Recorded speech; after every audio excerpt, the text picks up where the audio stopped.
క్రీస్తునామములు శుభములు. ఆదివారము ఈ రోజున మాట్లాడుతున్నటువంటి అంశం గుండె గోల తీరేదలా. గుండె గోల తీరేదలా. ప్రియమైన దేవుని పిల్లరా, గుండె అనగా హృదయమని, మనసని, అది అప్పుడప్పుడు బాగా బాధపడుతుందని మనందరికీ తెలుసు. ఇప్పుడు ఆ గోల ఆ బాధ తీరేదెలా? ఎలా తీరుతుంది? అసలు దానికి ఎందుకు ఆ బాధ వచ్చింది? అది తెలియాలి ఫస్ట్. మనసుకి లేదా గుండెకి ఎందుకు బాధ కలిగింది? ప్రారంభానికి వెళ్తే భూమి నిర్మాణం జరగాలన్న ఆలోచన కలిగిన దేవుడు కలిగించక ముందే పిల్లలు కావాలనుకున్నాడు. మనందరికీ తెలుసు, పిల్లలు కావాలనుకున్నాడు. కావాలనుకున్న తడువే భూమిని కలిగించాడు, అన్నీ ఇచ్చాడు. ఆ తర్వాత ఆదాంగా రానే వచ్చారు. ఆయన పనులు పెట్టాడు.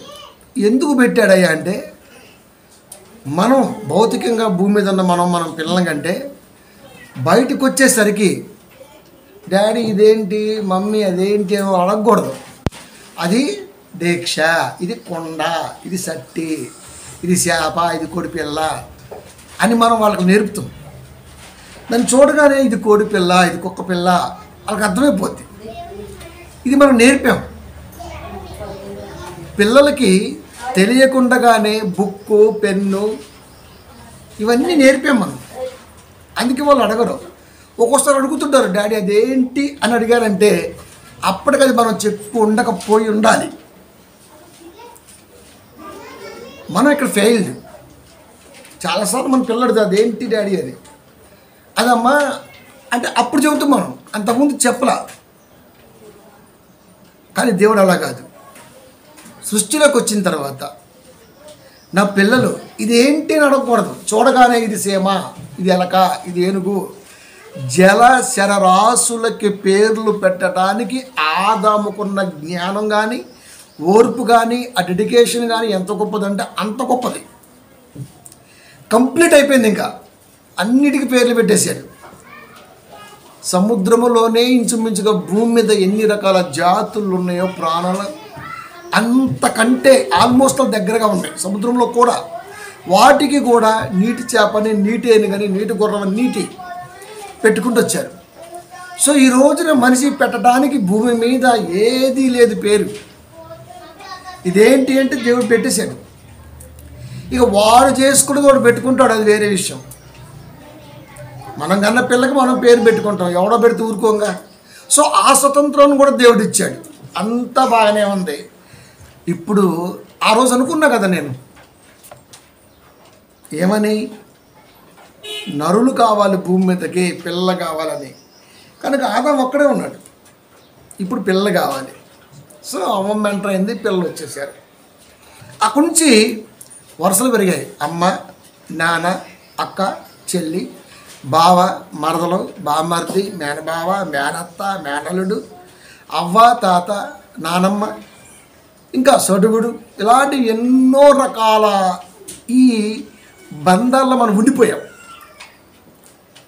అమ్మని చూస్తే సంతోషం, బిడ్డను చూస్తే సంతోషం, అత్తను చూస్తే సంతోషం, ఇలా చుట్టాలను చూస్తే సంతోషం, అంతా బాగానే ఉంది. ఏ సంతోషానికి కారణమయ్యారో వ్యక్తులు వాళ్ళే మళ్ళీ బాధ పెట్టడానికి కారణమయ్యారు. ఒకసారి అమ్మ నుంచి బాధ, ఒకసారి నాయన నుంచి బాధ, ఒకసారి అత్తల నుంచి బాధ, ఒకసారి ఆ సైడ్ చుట్టాల నుంచి బాధ, రకరకాల బాధలు ఉన్నాయి. అప్పుడు గుండె భారం అంటే మన చుట్టూ ఎంతమంది ఉన్నా ఎక్కడో ఒకటి టచ్ అవటాన బాధ అనేది అది వేరే వాళ్ళకి పంచుకున్నా తీరకపోవడం అనేది జరుగుతూ ఉంటుంది. ఇప్పుడు ఇది తీరాలి. ఇది తీరిద్దా అంటే నాకు తెలిసి భూమి మీద గుండె బాధ తీరే రోజు లేదు. నేను ఏ బాధ లేకుండా ఉన్నా అన్న మనిషి భూమి మీద లేడు.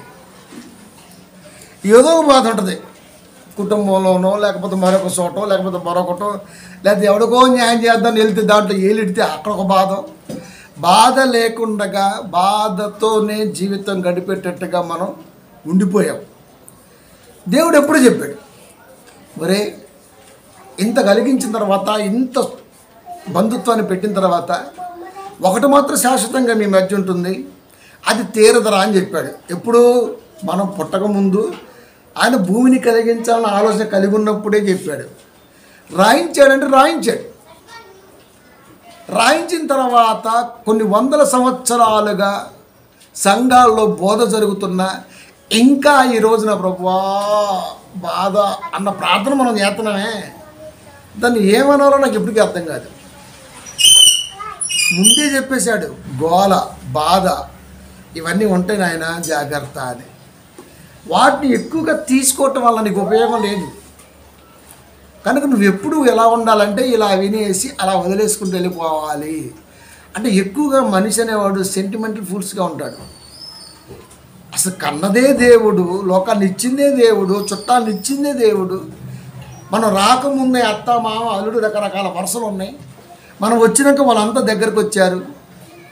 ఎంతమంది దగ్గరకు వచ్చారో ప్రేమతో, వాళ్ళు కొంతమంది ద్వారా మనకి గాయమో లేకపోతే మరొకటి జరిగింది. ఈ బాధతో చాలామంది చీకిపోవటం లాంటివి జరుగుతుంటాయి. ఇవన్నీ కుదరదు, ఇవన్నీ ఉంటాయి అని చెప్పాడు, స్పష్టంగా రాయించాడు బైబిల్లో. అయినా సరే మనం, నాకు వాడి వల్ల బాధ కలిగింది, నీ వల్ల బాధ కలిగింది, నాకు దాని వల్ల బాధ కలిగింది అని మనం మెన్షన్ చేస్తుంటాం. నాకు అప్పుడు అనిపించింది, భూమి మీద నిజంగా 83 లక్షల జీవరాశులని అనుకుంటున్నటువంటి విధానంలో మనిషి అంత తెక్కడు మరొకరు లేడు. అందుకే ఎప్పుడో మాట చెబుతుంటా, నాకు సెంటిమెంట్లు ఉండవంట. ఎందుకో తెలుసా? దేవుడు చెప్పాడుగా. చెప్పిన తర్వాత కూడా మనం అలా పెట్టేసాం అనుకో ముఖం, ఇంకా ఆయనకి మాట మనం విలువనట్టే. చెప్పకపోతే మనం దాన్ని తీసుకోవాలి. ప్రభా దీనికి సొల్యూషన్ ఏంటి ప్రభా అడగచ్చు. ముందే చెప్పాడు, వీళ్ళ వల్ల నీ గుండె గోల అయింది, బరువు అయింది దగ్గర అని చెప్పాడు. ఇంత తెలిసిన తర్వాత కూడా మనం దాన్ని తీసుకొని భగవంతు ఇలా పెట్టేసి, నాకు గుండె భారం తగ్గించు ప్రభా, నాకు వాడి వల్ల నాకు హార్ట్ బ్రేక్ అవుతుంది, నాకు వీడి వల్ల బాధ వస్తుంది, నాకు వాళ్ళు అన్నమనుకో, ఇప్పటి వరకు క్రైస్తవుడి మధ్యలో వాక్యం 0 లేదు. మరి దేవుని మనసులో వాక్యాలు ఇలాగే ఉంటాయి, ముందు ఇంకా ఉంటుంది మరి అది. కాబట్టి ప్రియమైన దేవుని పిల్లరా, బైబిల్ అనేది మనం ఓన్ చేసుకోకపోవటం వల్లనే ఆ బాధకు మనం ఫీల్ అవుతుంటాం. నిజంగా ఓన్ చేసుకుంటే బాధ వచ్చిందా రైట్ అంతే దాటిపోతుంటాం మనం. కానీ మనం అక్కడే ఆగిపోతాం, అక్కడే ఆగి వెనక్కి తిరిగి సుత్తా ఉంటాం. ఇంకా చెప్పాడు కదా, అందుకే బైబిల్ ఎప్పుడు కూడా దేవుడు రాయించిన ఆలోచన తత్వంతోనే చదవాలి. లేకపోతే మనం ఇంకా అదే ప్రార్థన, ఇప్పటికీ 1 కోటి మందిలో 99,99,99 మంది ఇదే ప్రార్థన చేస్తుంటారు, ప్రభువా నా బాధ తెచ్చు ప్రభువా, నా బాధ తెచ్చు ప్రభువా అని. నేను చెప్పాను కదా నీకు ముందే, టీచర్ చెప్పిద్దండి నాన్న ఎగ్జామ్లో ఆ క్వశ్చన్ రాదు, దాన్ని ఎక్కువ తీసుకోమాకండి, ఈ చాప్టర్ పెద్దగా అంటుకోవద్దు, కొంచెం వేరేది అంటుంది. మనం ఏమంటాం, ఓ వచ్చింది వాళ్ళు ఏమి రాత్రే తెలుసా అన్నట్టు మాట్లాడుతుంటాం. మనం ఎన్ని సంవత్సరాల అనుభవం ఉండాలి ఆమె చెప్పండి. సో పిల్లలకి అలాంటి ఇంటెక్షన్ ఇస్తుంటారు, అయినా సరే పట్టించుకోరు పిల్లలు. లైఫ్ ఫెయిల్ అంటే గురువు మాట వినాలి కదా, మరి విశ్వగురువు మాట వినాలి కదా. ఈ రోజున ఎందుకు మనిషి ఎంత చిక్కిపోతున్నాడు లేదా మాట 12:25 లోక సువార్త, మీలో ఎవడు చింతించుట వలన తన ఎత్తును మూరడు ఎక్కువ చేసుకొని కావడం, మరియు మీలో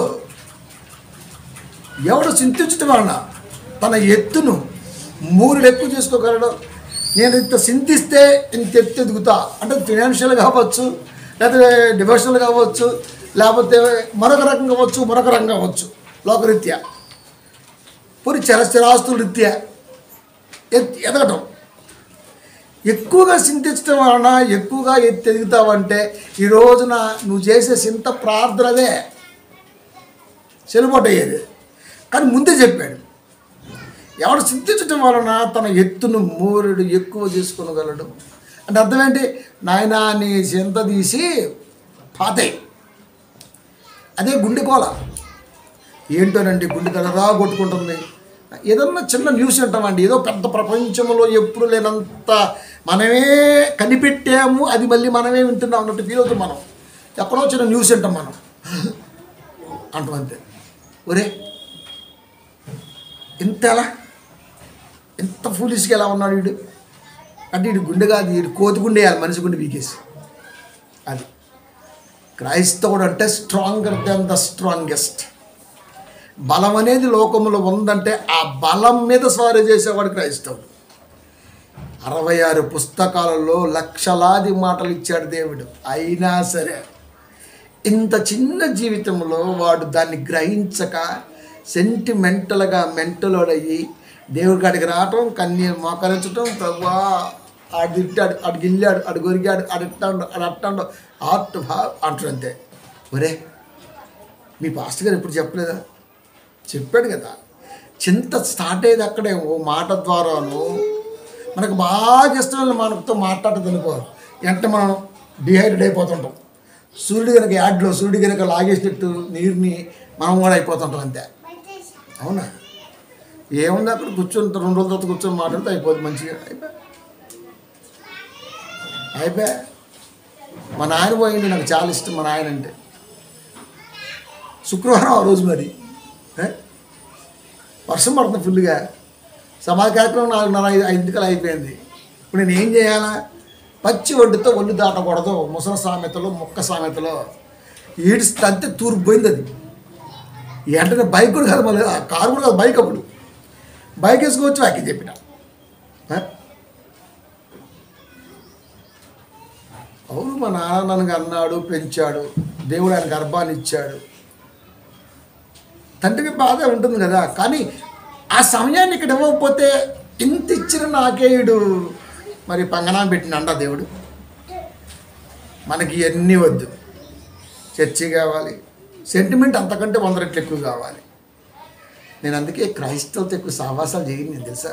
ఎందుకంటే చండాలమైన తలంపు, బలం లేదు. నేను చూస్తుంటే ఎక్కడ ఎవరికి బలం కనపట్ల. ప్రసంగంలో పాస్టర్ గారికి బలం లేకపోయా, అంటే నేను విశ్వాసులకి బలం లేకపోయా. ఇప్పుడు నేను ఊరికి చెప్పలే మాట, వాడితో మన ఆత్మీయుడితో మాట్లాడినా, ఓ పెద్ద టీవీ తెస్తాను, దాంట్లో చూపిస్తుంది మీకు. నేనేం అబద్ధం చెప్పట్లేదు, నిజమే చెప్తున్నా. కాబట్టి ప్రియమైన దేవుని పిల్లారా, మనకున్నదే ఇంత జీవితం. తన చుట్టూ దేవుడు ఇంత గొప్పగా ఎందుకు ఇచ్చాడంటే, నువ్వు పిలవడానికి అత్త కావాలి, అమ్మ కావాలి, మరదలు కావాలి, చెల్లి కావాలి, తల్లి కావాలి, తమ్ముడు కావాలి, మరదలు, ఇవన్నీ ఇన్నెందుకు పెట్టాడయ్యా అంటే, వీళ్ళ మధ్యలో ఉన్న నీవు నన్ను మర్చిపోకుండా ఉండగలవా అని ఒక చిన్న క్వశ్చన్ వదిలేడు అంతే. కాబట్టి చింత, పొరి, గోల, ఇదే తెలుగులో రకరకాల భాష యాస ఉంటాయి కదా, ఆ ప్రాసెస్లో ఒక మాట అన్నమాట గోల. గుండె గోల తీరేది ఎలా? ఈ బాధ, ఈ వ్యధ ఎలా తీరుతుంది? ఇంత బంధకాలం నుంచి ఎలా తీరుతుంది? దీంట్లో వచ్చి బయటికి రాగలవా అంటే ఎప్పటికీ రాలేడు. కాబట్టి రాలేనోడికి ఒక చిన్న ఆలోచన. మనిషి జీవితం ఎంత తెలుసా? చాలా చిన్నది. మెతుషెల వయసు 967 సంవత్సరాలు. దావీదు కాలానికి 120 years పడిపోయింది. క్రీస్తు కాలానికి ఆవిరైపోయింది. మనం కూడా పాడతాం, ఆవిరి వంటిది రాజి జీవితం, రాగ తీగలతో పాడుతుంటాం మనం. మరి క్రీస్తు కాలానికి ఆవిరే అంటే మన కాలం. ఇంత 70 ఏళ్ళకి లెక్కే లేవు కాబట్టి 1 year లెక్కేసుకుందాం. 1 year మనిషి ఆయుష్కాలం 70 ఏళ్ళు అనుకుందాం యావరేజ్న. 1 year లెక్కేద్దాం. 365 రోజులు. ఈ 365 రోజుల్లో 52 ఆదివారాలు వచ్చాయి. రోజులు తగ్గించుకుంటారండి, 52 ఆదివారాలు తీసేస్తే ఇక మిగిలింది 313 రోజులు. ఈ 313 రోజుల్లో యాసవి సెలవులే ఆల్మోస్ట్ ఆల్ 50 రోజులు. మన ఇంటర్మీడియట్ ఎగ్జామ్ అయిపోయింది. ఎప్పుడు రామాలి స్కూల్ అంటే June 15th. అయ్యో 60 రోజులా? 60 days అయిపోయింది. ఇంకా అదొక 52, ఇదొక 60, ఇక్కడే 100 రోజులు పోయినాయా. ఇక సంవత్సర క్యాలెండర్ మీరు చదువుకుంటే 40 పండగల పైన ఉన్నాయి. ఇది మన క్రైస్తవుల 40 రోజులు కాకుండా, అది ఈ లెంట్ డేస్లు కాకుండానే యావరేజ్ పండగ కుక్కడే, అమ్మడే, అక్కడే, పర్యావరణం డే, జూన్ 5, టీచర్స్ డే, గురువు డే, ఈ రకరకాల డేలు ఉన్నాయి కదా. మరి ప్రతిదానికి ఒక డే పెట్టాడు. ఎయిడ్స్ డే మొత్తానికి అయితే అవి ఒక 40 తగిలబడ్డాయి. ఇప్పటికీ 150 కనబడ్డాయి మనకి. ఇంక మహా అయితే ఇంకెంత ఉన్నాయి, 200 చిల్లర ఉన్నాయి, అంతే 215 ఉన్నాయి. ఇంకా వీటిలో మనం వేసుకుంటే మనం ఎంత ఖర్చు పెడతాం చూస్తానికి. నిద్ర తీసేద్దాం. మరి నిద్ర ఉంది కదా, నిద్ర యావరేజ్ 8 అవర్స్ వేసుకో రోజుకి. నెలకు వచ్చేసి 240 అవర్స్. 240 × 24, 8 రోజులు, 8 3 24. అంటే నెల రోజుల్లో మనిషి 8 రోజులు పడుకుంటున్నాడు. అంటే 12 × 8 96. అదొక 100 పోయింది. ఇంకేముంది?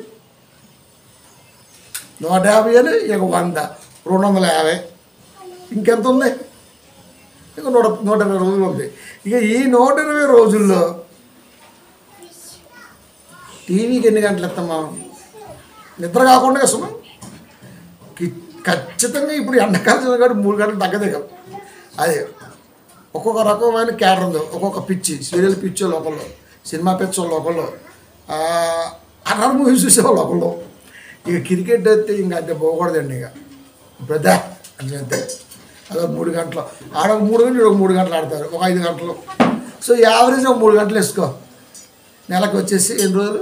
రోజుకు 3 గంటలకు నెలకు వచ్చేసి 90 24. అదొక 5-6 రోజులు. 5 రోజులు లేదనుకో, 5 రోజులు వేసుకో. ఇంకెంత మిగిలింది మనకి? తగ్గుకుంటూ వచ్చింది.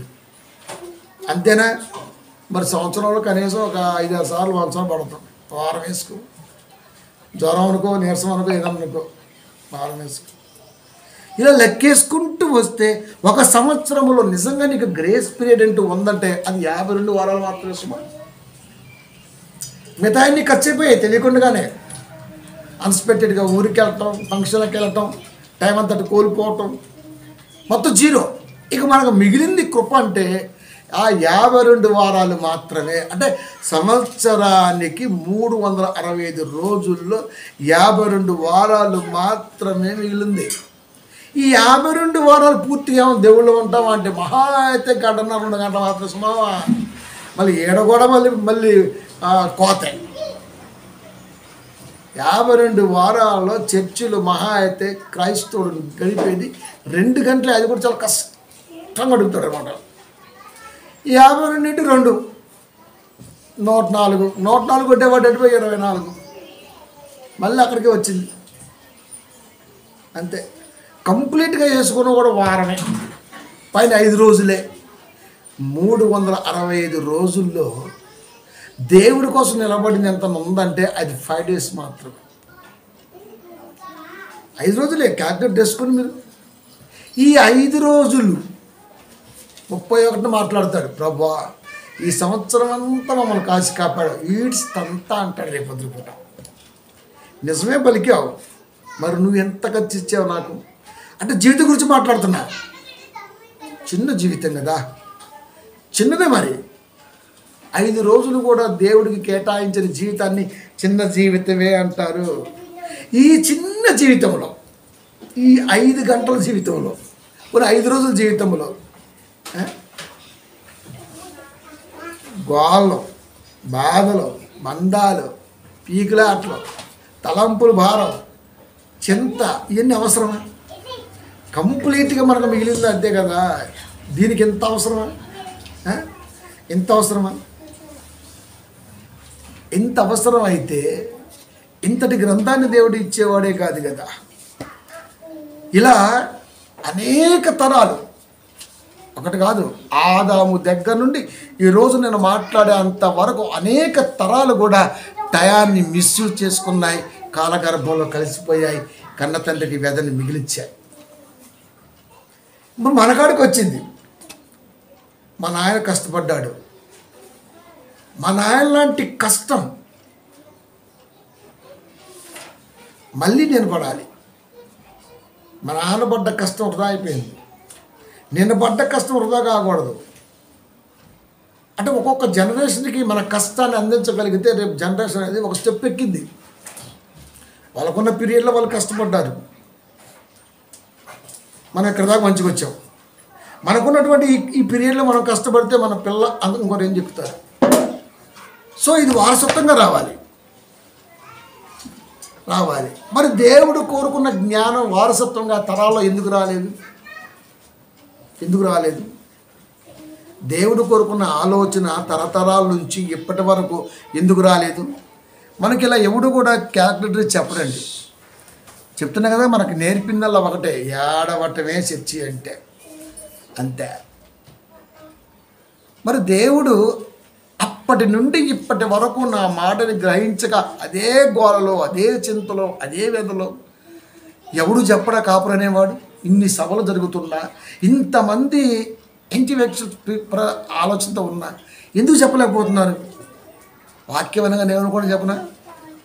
ఏం చెప్పి నేను వేస్తారు. నేను ఎప్పుడు కూడా నా ముందు మీరున్నారని వాక్యం చెప్పను, నా ముందు దేవుడు కూర్చొని వింటున్నాడన్న ఆలోచనతో వాక్యం చెప్తాను. అందుకే నేను ఎప్పుడు మిమ్మల్ని పట్టించుకోను. ఎందుకంటే మీకంటే గొప్పవాడు, మనల్ని కన్నవాడు, కన్న తండ్రి నా ఎదురుగా ఉండి చెప్పురా వాక్యం అంటే ఎలా ఉంటుంది చెప్పండి?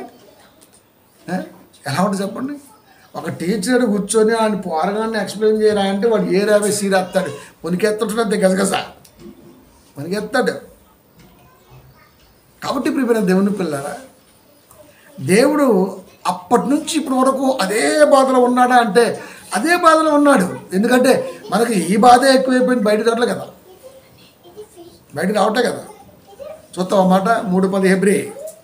కావున నేను ఆ తరము వారి వలన విసిగి వీరెల్లప్పుడూ తమ హృదయాలోచనలో తప్పిపోతున్నారు.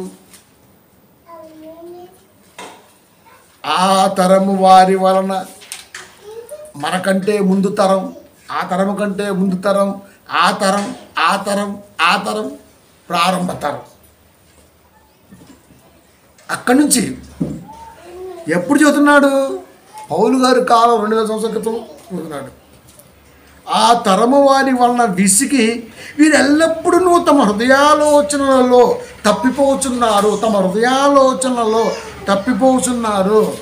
అందుకే దేవుడు చెప్పలే 55:8 యెషయా గ్రంథము, నీ తలంపులు నా తలంపులు వంటివి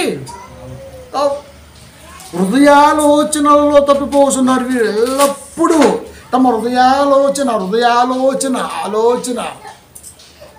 దేవుడు ఒక రకమైన ఆలోచనతో మనల్ని పెడితే మనం మరొక రకమైన ఆలోచనతో దేవుణ్ణి కూడా ఇబ్బంది పెడుతున్నాం మనం.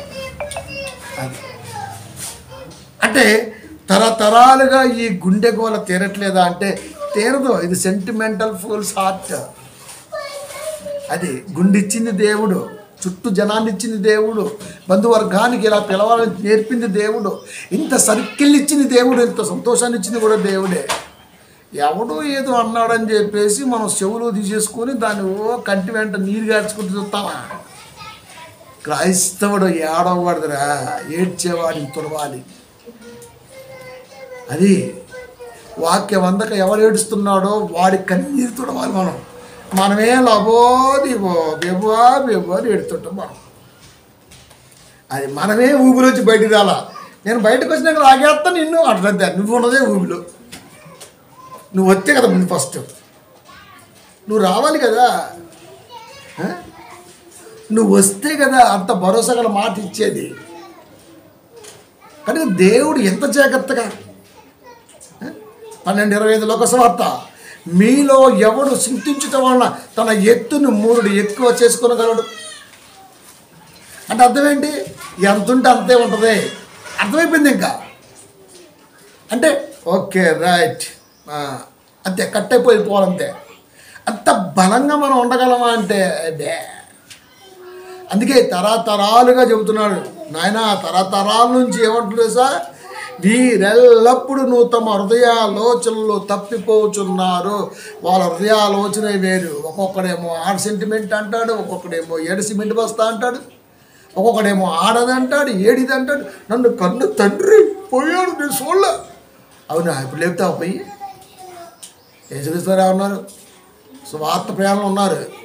అయ్యా అప్పుడు ఫోన్లు లేవు, మరి ఫోన్లో డీల్స్ కొట్టాడే, మరి వచ్చి ఒకడు గిల్లాడు, ఏంట్రా గోల, అయ్యా వాడు నాన్న వచ్చి వెళ్ళాడు, వీడు చేసుకున్నారు, మీ నాన్న పోయింది అంటారు. అంతే వెంటనే మృతులు తమ మృతులను పాతి పెట్టుకుందరు, నువ్వు వచ్చి ఆ మాట చిన్నదనుకుంటున్నారా?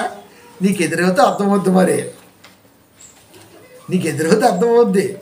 నిలబడి సాత్వికాలు చెప్పటం కాదు, లేకపోతే అడగల అట్ట కాదు. నీకు అనుభవమైన రోజునే నువ్వు నిజంగా వజ్రంలాగా బయటకు వస్తావు. మాటది ఉందండి అనేసి నేను ప్రభు కొరకు బాగా చెప్తే విల్లు ఇరుస్తా అంటారు. అంతే, నువ్వు ఇల్లు కాదు కదా, బెండ్ కూడా అవసరం లేవు. ఎందుకంటే ఆ పరిస్థితిని టచ్ అయితే వస్తావా ప్రభు కొరకు? వస్తావా? ఇది పరీక్ష అని అనుకోనీడు, అమ్మో ప్రమాదం. నిన్న మొన్న వాన పడింది, భేల్ మని అమ్మగారు కీక్ మాట ఉంది. నేను చూసినాను, ఆడ దేవదూతలు అండి. బైబిల్ చదువుతానే 1:14 కొన్నేమో ఆకాశంగా, కొన్నేమో గాలిగా, కొన్నేమో నిప్పుగా, కొన్నేమో నీరుగా, కొన్నేమో భూమిగా. ఇవన్నీ ఎవరు? సేవకులు.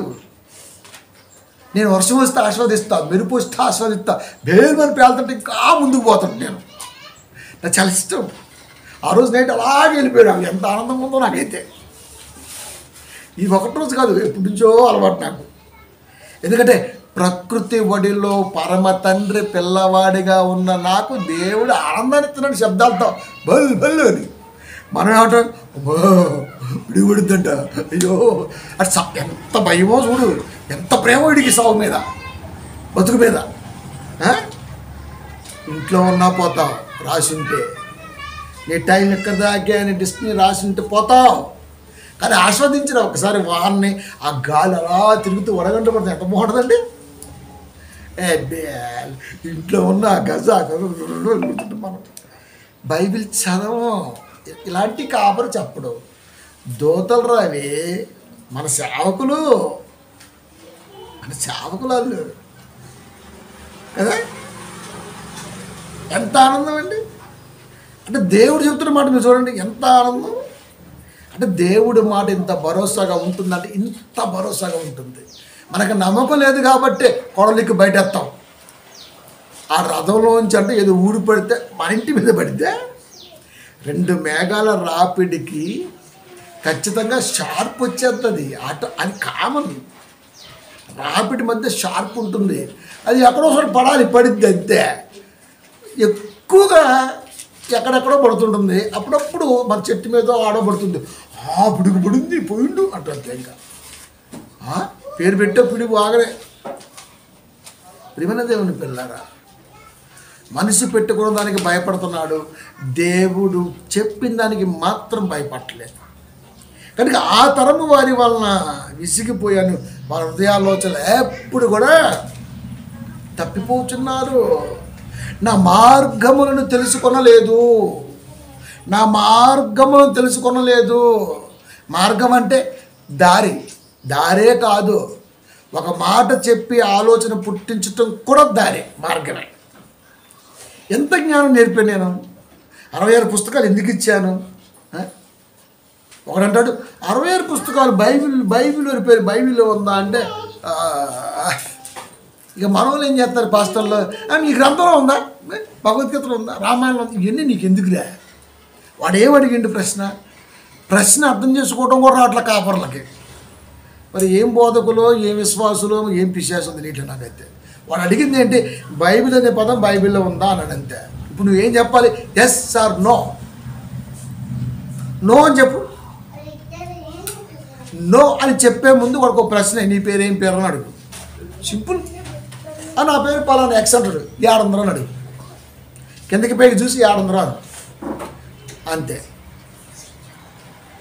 పేరు ఏడుండాలి, పేరు ఎక్కడ ఉండాలి? ఆధార్ కార్డులోనో, రేషన్ కార్డులోనో, లేదా ఆ కార్డులో కరెంటు బిల్లు ఉంటే కుదరదు. ఆడేందుకు ఉండాలి? పేరు ఎక్కడుండాలి? నీ మీద ఉండాలి, నీ మీద ఉండాలి. నువ్వు రాసుకో, నా పేరు ఎక్స్ అని రాయి. అప్పుడు చదువుతూ మేము ఓహో ఈ పేరు ఎక్స్ అని అనుకుంటాం. రాయి ముందు ఎక్స్ అని రాయి, చెప్తాడు ఆ ఆన్సర్. వాడికి ఛాన్స్ ఇచ్చేట్టుగా మాట్లాడకూడదు మనం. వాడు అడిగింది ఏంటో మనకు అర్థమైనప్పుడు రైట్ నేను చెప్తాను. ఇప్పుడు నేను ఒక్క చిన్న అడుగుతా, దాని ముందుకు వెళ్దాం. నీ పేరు ఏం పేరు? అయిపోయింది, నీ పేరు చూపించు, అంతే. వితండవాదం అంటాడేమో, నీ తర్కవాదం కదా. విభిలాస్ అనే పదం నుండి వచ్చింది బైబిల్ అనేది. అది లాటిన్. ఇంగ్లీష్లో ట్రాన్స్లేస్తే బైబిల్. తెలుగులో అర్థం గ్రంథముల సముదాయము. గ్రంథం అనే పేరు బైబిల్ ఎన్నిసార్లు ఉందండి? కొన్ని వందల సార్లు ఉంది. యెహోవా గ్రంథమును పరిశీలించి 16 గ్రంథము. యెహోవా గ్రంథమును పరిశీలించి, గ్రంథమే కదా, పరిశుద్ధ గ్రంథము కనబడింది కదా. బైబిల్ ఎందుకంటాను? సింపుల్గా ఓట్ బాగుంది కాబట్టి మాట్లాడుతున్నాం. మన అబ్బాయి పేరు ఏం పేరు? ఫలానా వీర వెంకట సత్య వరప్రసాదరావు. మనం ముద్దుకి ఏం పెట్టుకున్నాం? చింతు అని పెట్టాం. అంటే ఇప్పుడు చింతు అంటే వీర వెంకట సత్య వరప్రసాదరావు కాదా? ఇదేమి లాజిక్? ఎదుటోడు ఎలా వస్తుండో క్యాచ్ చేయాలి, ఆన్సర్ ఇవ్వకూడదు. ప్రశ్నకు ప్రశ్నే. వజ్రాన్ని వజ్రంతోనే దేంతో కోసం దిగదు. అది నేను చూస్తుంటే కొన్ని మన పాస్తలు తెగనక పడుతుంటారు. వాడు అసలుకే వితండవాదం చేసేది. అంటే ముందే చెప్తున్నాడు దేవుడు, వీళ్ళు బైబిల్ చదవరా నాయన, చదవరు కాబట్టే నాయన బాధల గురించి కష్టాల గురించి తీరుస్తాడని, ఈవులు ఇస్తాడని ఆవులు ఇస్తాడని చెబుతున్నారు. అది కదా, కాబట్టి చదవాలి. ఇంకొకడు ఉన్నాడు బైర్ నరేష్ గారు, వాడు డబుల్ ఎంఏ. ఎంఏ అంటే అర్థం ఏంటి? ఎంఏ అంటే అర్థం ఏంటి? మాస్టర్ ఆఫ్ ఏంటిదమ్మా ఎంఏ అంటే? మాస్టర్ ఆఫ్ ఆర్ట్స్ అని వాడు అనుకున్నాడు, డబుల్ ఎంఏకి ఇచ్చాడు. కానీ మూర్ఖుడు అసమర్థుడు. ఎంఏ డబుల్ ఎంఏ అంటే ఇంక చెప్పలేదు, డబల్ అన్నమాట. ఇటు కరిగాడు. ఇంకా మూర్ఖుడు అసమర్థుడు. వాడు చెప్తే వినడు మూర్ఖుడు, చెప్పింది అర్థం చేసుకోడు అసమర్థుడు. దాంట్లో డబల్ పొజిషన్ ఉన్నాడు. దేవుడు ఉంటే బాగుండు అంటున్నాడు, అంతే. మన వాళ్ళు ఏమంటున్నారు? ఉన్నాడు దేవుడు, నేను ఇవన్నీ వద్దురాబాయి, ఉంటే బాగుండగా ఓకే చూపిస్తాను దేవుడు, ఎందుకు చూపించాను మరి, అంతే. మంట ఉందా? మంట ఉంది, ఇది చూపించు. దెబ్బ బాధ ఉందా? ఉంది, చూపించు, అంతే. వాసన ఉందా? ఉంది, చూపించు. అన్టాంజిబుల్, సృజించలేనివి, చూడలేనివి, అదృశ్యంగా కనబడుతున్నవి ఉన్నాయా లేవా? ఉన్నాయి. దేవుడు అదృశ్యుడు. ఆయన అదృశ్య లక్షణములు, దేవుడు అదృశ్యుడు. వాడు క్వశ్చన్ వేస్తున్నప్పుడు మాత్రం మనం ఆలోచించాలి, వాడికి ఆన్సర్ ఇవ్వకూడదు. మనం పెద్ద మేధావులాగా పోతుంటాం మనం. అందుకే బైబిల్ బాగా చదవాలి. మనం చాలా అంటుంటారు, నువ్వు అర్థంగా, నీకు అర్థం ఎందుకు అవ్వాలరా? నేనేమైనా అర్థాన్నా? నేను ఎందుకు అర్థం అవ్వాలి?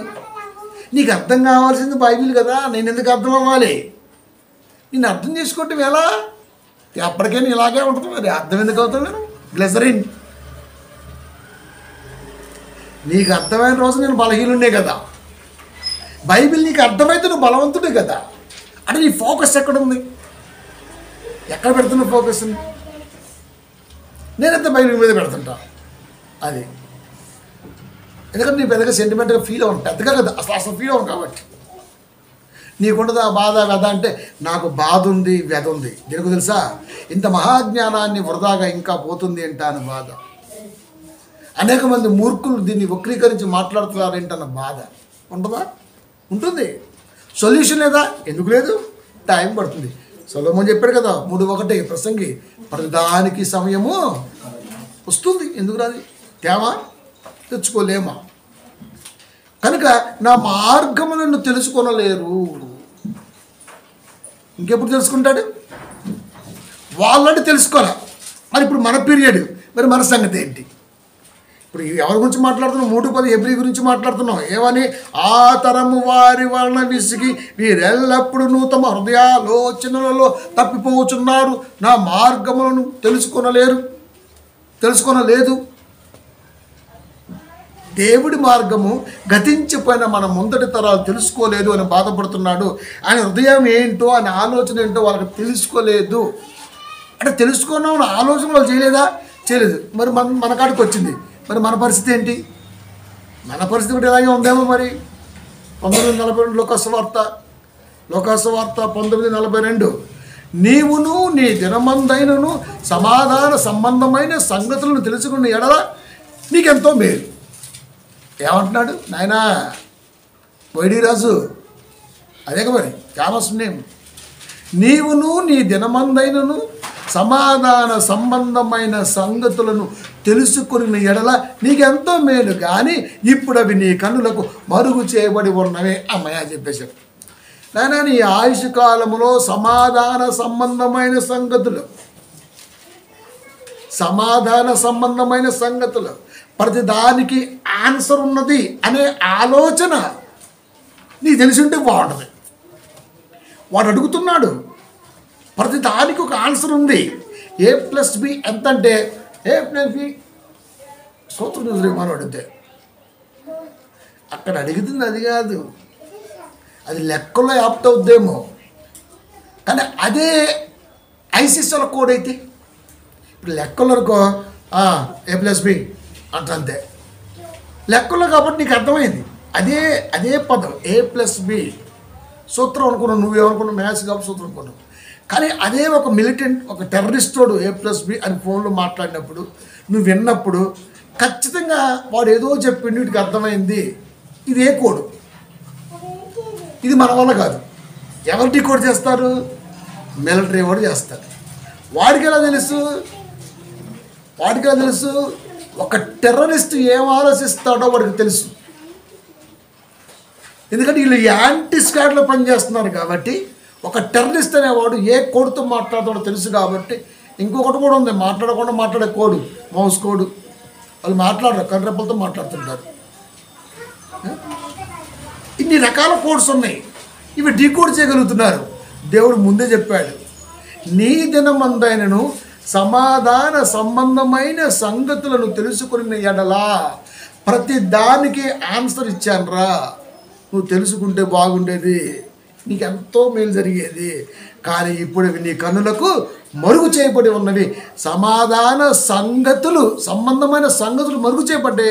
దేవుడు సమాధానపరుస్తాడు, శాంతిపరుస్తాడు, శాంతి విముఖుడు, శాంతి మాట్లాడతాడు. ఆయన ఏమని కోరుకున్నాడు? నీ బ్రతుకు కాలంలో సమాధాన సంబంధమైన సంగతులు తెలుసుకుని ఉంటే బాగుంటుంది. అంటే ప్రతి దానికి భూమి మీద హేతువడిగే ప్రతి దానికి భూమి మీద నీకు ఆన్సర్ బైబిల్లోనే పెట్టాను అని చెప్పాడు. నువ్వు ఎక్కడికి వెళ్ళొద్దు, బైబిల్లోనే పెట్టాను. అది నువ్వు గుర్తించితే బాగుంటుంది అని దేవుడు చెబితే సమాధాన పడేవారు ధన్యులు, సంతోషపడేవారు ధన్యులు. ఈ చెబుతుంటాడు ఇంతే. యేసుక్రీస్తు వారు ఫస్ట్ నోరు తెరిచి ఆత్మ విషయమే దీనిలోని వారు ధన్యులు అన్న పదము మాట్లాడితే వాళ్ళకి అర్థం కాల. సమాధానం లేని టైంలో సమాధానం గురించి మాట్లాడుతున్నాడు, వాళ్ళకి అర్థం కాల. మనసులో సమాధానం లేనప్పుడు. సో ఇవన్నీ 4 ముక్కలు చెప్పుకుంటా తన జీవితం మొత్తం వాటిని విశదీకరించుకుంటూ వచ్చాడు. అది దాని అర్థం. కొండ మీద ప్రసంగం అది. మనం ఏమంటాం? ఒకరినొకరు సమాధానపడి మళ్ళీ గొడవలు రావా? ఆ దేశం ఈ దేశం మనం రాసుకునే అగ్రిమెంట్, మనం కలిసి ఉందాం, నీది నాకు నాది నీకని అయిపోయింది. పీరియడ్. మళ్ళీ గొడవలే. అట్లనా? కాబట్టి ఇప్పుడు ఏమైనా దేవుని పిల్లారా, నీ దినమందేనో అంటే నీకున్నటువంటి ఈ చిన్ని ఆయుష్కాలం, ఈ ఆయుష్కాలంలో నువ్వు ఏం చేయాలి అంటే 52 వారాలు నీకు ఇచ్చే సంవత్సరానికి 70 × 52 క్యాల్కులేట్ చేసుకుంటూ వెళ్ళిపోతే మనకు అయిపోతుంది. కాబట్టి సంవత్సరానికి 52 వారాలు ఇచ్చారు. ఈ 52 వారాల్లో నువ్వు ఏం చేయాలి అంటే సమాధాన సంబంధమైన సంగతులను నువ్వు తెలుసుకోవాలి. ఎందుకు? మరుగున చేయబడి ఉన్నవి కదా. మరుగునంటే ఎంత జాగ్రత్తగా దృష్టి నిలిపితే తప్ప వాక్యంలో అవి బయటికి రావు. వాక్యాన్ని వాక్యంగా చదివితే ఎట్లా? దేవుడు రాయించిన మాట వెనకాతల ఏదో ఉండి ఉండాలి, ఒక క్లూ. దాన్ని ఇప్పుడు మనం ఖచ్చితంగా ఛేదించాలి, దాన్ని చూడాలి అన్న తలంపుతో నువ్వు బైబిల్ని వెంటాడితే, బైబిల్ని పట్టుకొని వాక్యంతో వెంపర్లాడితే నీకు అర్థమైద్ది. క్రైస్తవుడికి ఎందుకు బైబిల్ అర్థం కాదా అంటే కారణం ఇదే. చదివే విధానం కానీ, చదువుతున్న ఉద్దేశం కానీ వాడు తెలియట్లా. ఫస్ట్ చదువుతాడు అంతే, నామకే వాస్తు అంతే, ఇంకాడికి వెళ్ళిపోతాడు అంతే. ఏ ప్రసంగం చూసినా రొట్ట రెట్ట అంతే. ఇంకా మీరు ఏ ఛానల్ పెట్టండి ఇదే కనబడుద్ది. సై ఎంత గొప్పగా మాట తీరు మనిషి మారాడే తప్ప సారం అదే కదా. ఏ కొట్లో అయితే సారా వైన్స్, ఏ వైన్స్ అయితే ఏంటి, వెంకటేశ్వర వైన్స్ అయితే ఏంటి, సాయి వైన్స్ అయితే ఏంటి, వైన్సే కదా. మారిద్దా పేరు మారితే? ఇది అట్టే ఉంది, మరి ఇది అట్టే ఉంది. పాస్టే మారాడు, లాంగ్వేజే మారింది, కానీ సేమ్ రొట్టె. అది మొత్తం చేపల పులుసు వారం అంతా అంతే కదా. మనం అలా ఉండకూడదంట. అందుకే మన కాలంలో ఏం చేయాలంటే ప్రతిదానికి బైబిల్లో సమాధానం ఉంటుంది. లేనిది ఏది కూడా దీంట్లో లేదు. నీకు ఎదగటం శాతకాల, ఎందుకంటే నీ కన్నులకు మరుగు చేయబడి ఉన్నది. ఎందుకు మరుగు చేయబడి ఉంది? ఎందుకు దేవుడు రాయించిన మాట ఎందుకు మనకు అర్థం కాకుండా పోతుందా అంటే మనం రావటం నిగుడుతాడుతో బయటకు వస్తాం, చర్చకొస్తాం నిగుడుతాడుతోనే. ఇవాళ ఖచ్చితంగా నిన్న అయ్యగారు ఫోన్ చేసిండు, నేను లిఫ్ట్ చేయలేదు, ఇలా మనసులో పెట్టుకుంటాడు, ఇలా వాక్యం ఏదో చూస్తాడు. ఇదే ఇంకా లేకపోతే అక్కడ రమ్మండవు, నేను రాలేదు, మనసులో పెట్టుకుంటాడు, ఖచ్చితంగా ఇదే ఇంకా. అసలు దీనికి వాక్యం చేస్తామన్నా, దీనికి వాక్యం చేసే సంబంధం కాదు. నువ్వు వాక్యాన్ని త్రోసివేశావు. ఎందుకంటే మరుగు చేయబడి ఉన్న సంగతిని వెలికి తీస్తున్నప్పుడు అది కొంచెం హెవీగానే ఉంటుంది. మరి హెవీగానే ఉంటుంది. బంగారం అలా దొరికేసింది అనుకో, భూమి మీద ఆడబడతాడు, తొమ్మిది ఎర్రలా దొరికేసింది అనుకో, బంగారం గిలివే ఉంటుందండి అసలుకి. అడిపోతే ఇంత బంగారం, ఇటుపోతే ఇంత బంగారం దొరికింది అనుకో, బంగారు సేపు అంటాడు ఎంతకెత్త. అప్పుడు మనకు అది గుర్తొస్తాయి. ఏమని సిక్కే అంటే కదా బోర్లో కొంటాం, అది గుర్తొచ్చింది ఇక. అది అప్పుడు ఏమంటే తెలుసా, బంగారానికి బోర్లు ఎత్తమోయి, బంగారానికి కొత్త డేక్షలు ఎత్తమే అంటున్నాడు. అంటే కిలో బంగారానికి కిలో డేక్ష వచ్చింది మనకి. కానీ బంగారం అనేది అది మరుగు చేయబడి ఉంది కాబట్టి, దాని కాస్ట్ ఎక్కువ కాబట్టి దొరకదు ఎక్కువ. దేవుడి వాక్యం కూడా జ్ఞానసారముతో దొరకట్లా, ఎవరికి అంత వాల్యుబుల్గా ఉంది అది. అలాంటిదని దోషెత్తి ఎట్లా? 5:12 సామెతలు, అయ్యో ఉపదేశము నేనెట్లు త్రోసివేసితిని, నా హృదయము గద్దెపు నెట్లు తృణీకరించెను అనంతే. నా హృదయము గద్దింపును ఎట్లు తృణీకరించెను. మాట దేవుడిది, రాయించింది పరిశుద్ధాత్మ ప్రేరణ, చెబుతున్నది కాపరనే వాడి దగ్గర ఏమి ఉండదు. నేనే పరిశుద్ధాత్మ ప్రేరణతో ఏం కావాలో అందిస్తానున్న దేవుడి మాట కూడా లెక్క చేయకుండా ఆ కాపరినన్నీ అన్నాడు అంటే. అందుకే చెప్పిన జీవితంలో నిలబట్టం కాదు కదా, నాలాంటోడు ముందు వాక్యం చెప్పడం ఇంకో జన్మెత్తాలి. అవును చెప్పండి మన మాటలు. మరి ఆ పదం ఎందుకు కొత్త చెప్పండి. ఇదే ఉపదేశమును ఎట్లు త్రోసివేసితిని. ఎప్పుడు అంతా అయిపోయిన తర్వాత అయ్యో నేను ఎందుకు అలా చేసినా బాధపడుతుంది. అది అంత కోల్పోయిన తర్వాత బాధపడటంలో ఏముంది? మూరడ ఎత్తు ఎక్కువ చేసుకోలేదు అంతే. మరి నా హృదయము గద్దెప్పుడెట్లు తృణీకరించెను. సంఘములో కాపరి ఒక స్పెసిఫిక్గా మాట్లాడుతున్నప్పుడు దాన్ని నేను తీసుకోలేకపోయాను కదా. అన్ని సంఘాల్లో చాలా పొలైట్గా మాట్లాడుతూ ఉంటారు, దేవదూతల్లాగా మాట్లాడుతుంటారు. మనిషి దేవదూతనా? కాదు కదా. దేవదత్త సేవకుడు, మనిషి దేవుని కుమారుడు. కానీ దేవదత్త పోల్చుకోవడం ఏంటి? అంటే వీడెవడు కూలోడు. నేను కూలోని అని చెప్పుకోండి అంతే. మా యావ దేవతలా కూడా అర్థమైంది. మా యావ పని మనిషి అని అర్థం. దేవతలా ఉంది అని అన్నాడంటే పని మనిషి కింద లెక్క కట్టేసి అర్థం. మరి దేవదూతలు అయ్యే కదా సేవకులైన ఆత్మలు. వాళ్ళు ఎవరో మనం పనిచేసేవాళ్ళు. అని మన భార్యని ఎలా చూడాలి? దేవుడు ఏం చెప్పాడు? సహకారి అన్నాడు. నువ్వేమంటున్నావు? మా యావ దేవత. పని మనిషి కింద దోసేసేటి. ఎవడైతే ఇప్పుడు వరకు భార్యలను దేవత లేకపోతే యాంజల్ లాంటి పేర్లు పెట్టాడో వాడి దృష్టిలో ఆమె అంతే. సహకారి అంటే నువ్వెంతో తనంతా. అది అక్కడ. మరి అది పొగడతనుకున్నాడేమో. పొగడత కాదు, అది బాగా తగ్గింపించాం. ఎందుకు? నీకు అది కూడా దీంట్లో మరి మాట్లాడడం. ఉపదేశము నేను ఎట్లు త్రోసివేసితిని, నా హృదయము గద్దింపు నెట్లు తృణీకరించను.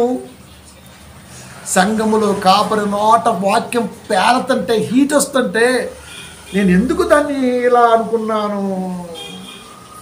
ఎందుకంటే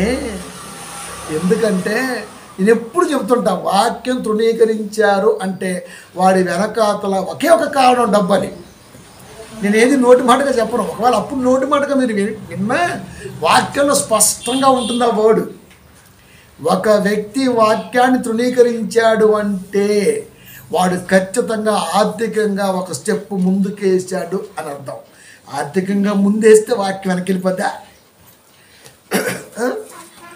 వెనకెళ్ళిపోద్దా అంట. 10 రూపాయలు ఉంటే వాక్యం వెనకెళ్ళిపోద్దా? బిచ్చగాడిగా ఉన్నప్పుడేమో బాగా వింటావు.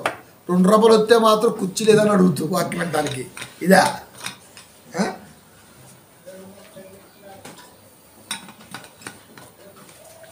తృణీకరించిన వాడి దగ్గర డబ్బు ఉందని, ఆ డబ్బుతో వాడు వాక్యాన్ని ఏదో కొందామని ఆలోచన చేస్తున్నాడని, కానీ నేను జ్ఞానాన్ని జ్ఞానసారాన్ని ఎప్పటికీ ఇవ్వనని దేవుడు డిసైడ్ చేస్తే,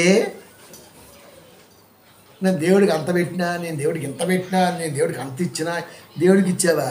నీ గుండెని ఒక్కసారి గుద్దితే హాస్పిటల్లో పోతావు. కార్డియాలజిస్ట్ అంట. అంతేగా అప్పుడు టెస్టులు చేస్తాడు. అంతేగా ఎంత?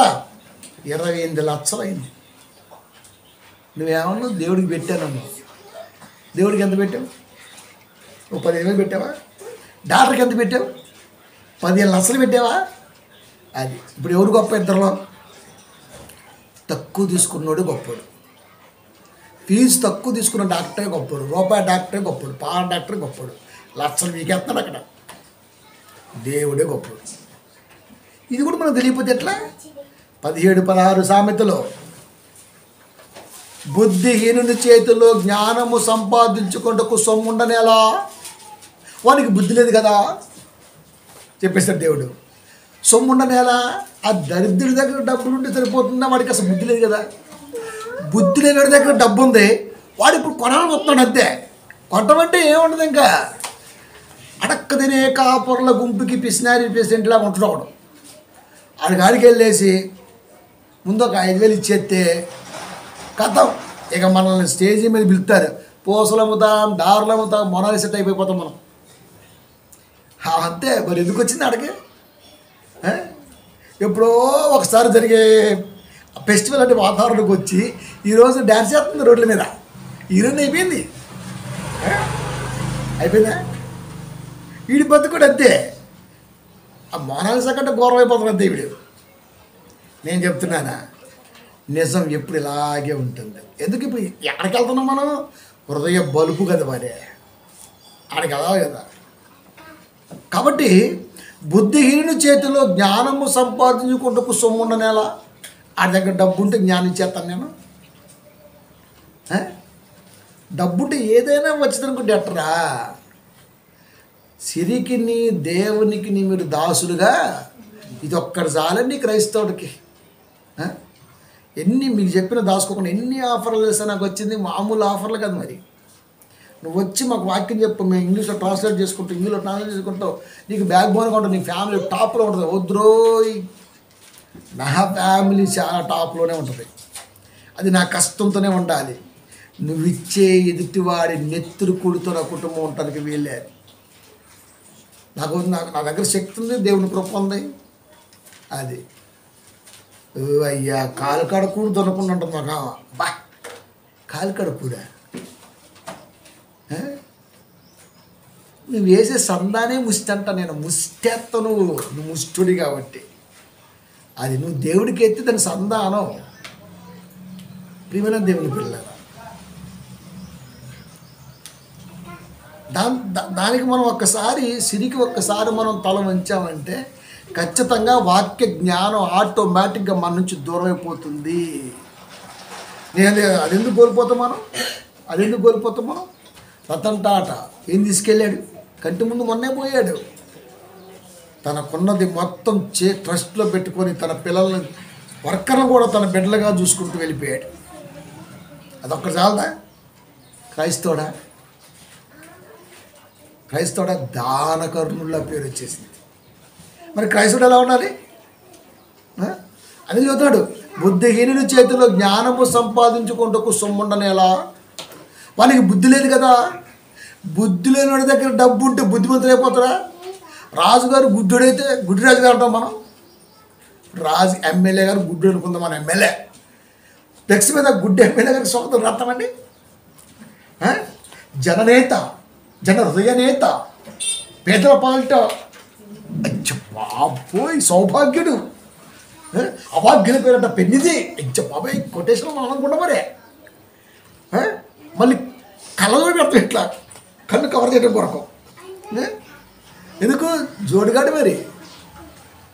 ప్రియమైన దేవుని పిల్లారా, ఆలోచించండి. ఆడికి లోపం ఉన్న లోపాన్ని ఎత్తి మాత్రం మనం చూపించం.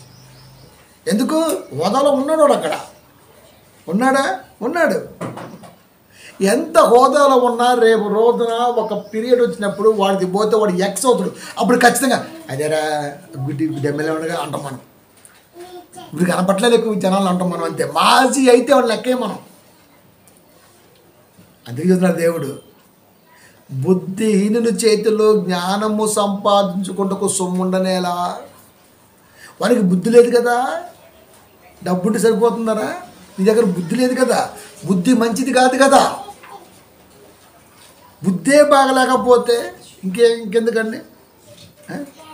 అందుకే 31:10 ఒక మాట ఉంటుంది సామెతల్లో. ఏమంది సార్? గుణవతి అయిన భార్య దొరుకుట అరుదు. మనమేమో కట్నం ఎంత ఇస్తాం, ఎత్తు సరిపోద్దా, వాటేసుకుంటే అబ్బిద్దా, తిడితే పడిద్దా, నిడితే ఇయ్యా.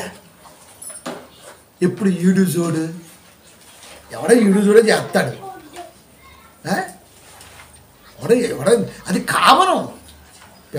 పిల్లగాడిని ఇస్తున్నా తెచ్చుకుంటున్నాం అంటే చూస్తాం మామూలుగా. దానికి పెద్ద లెక్చర్ కావాలా, పుస్తకం కావాలా దానికి?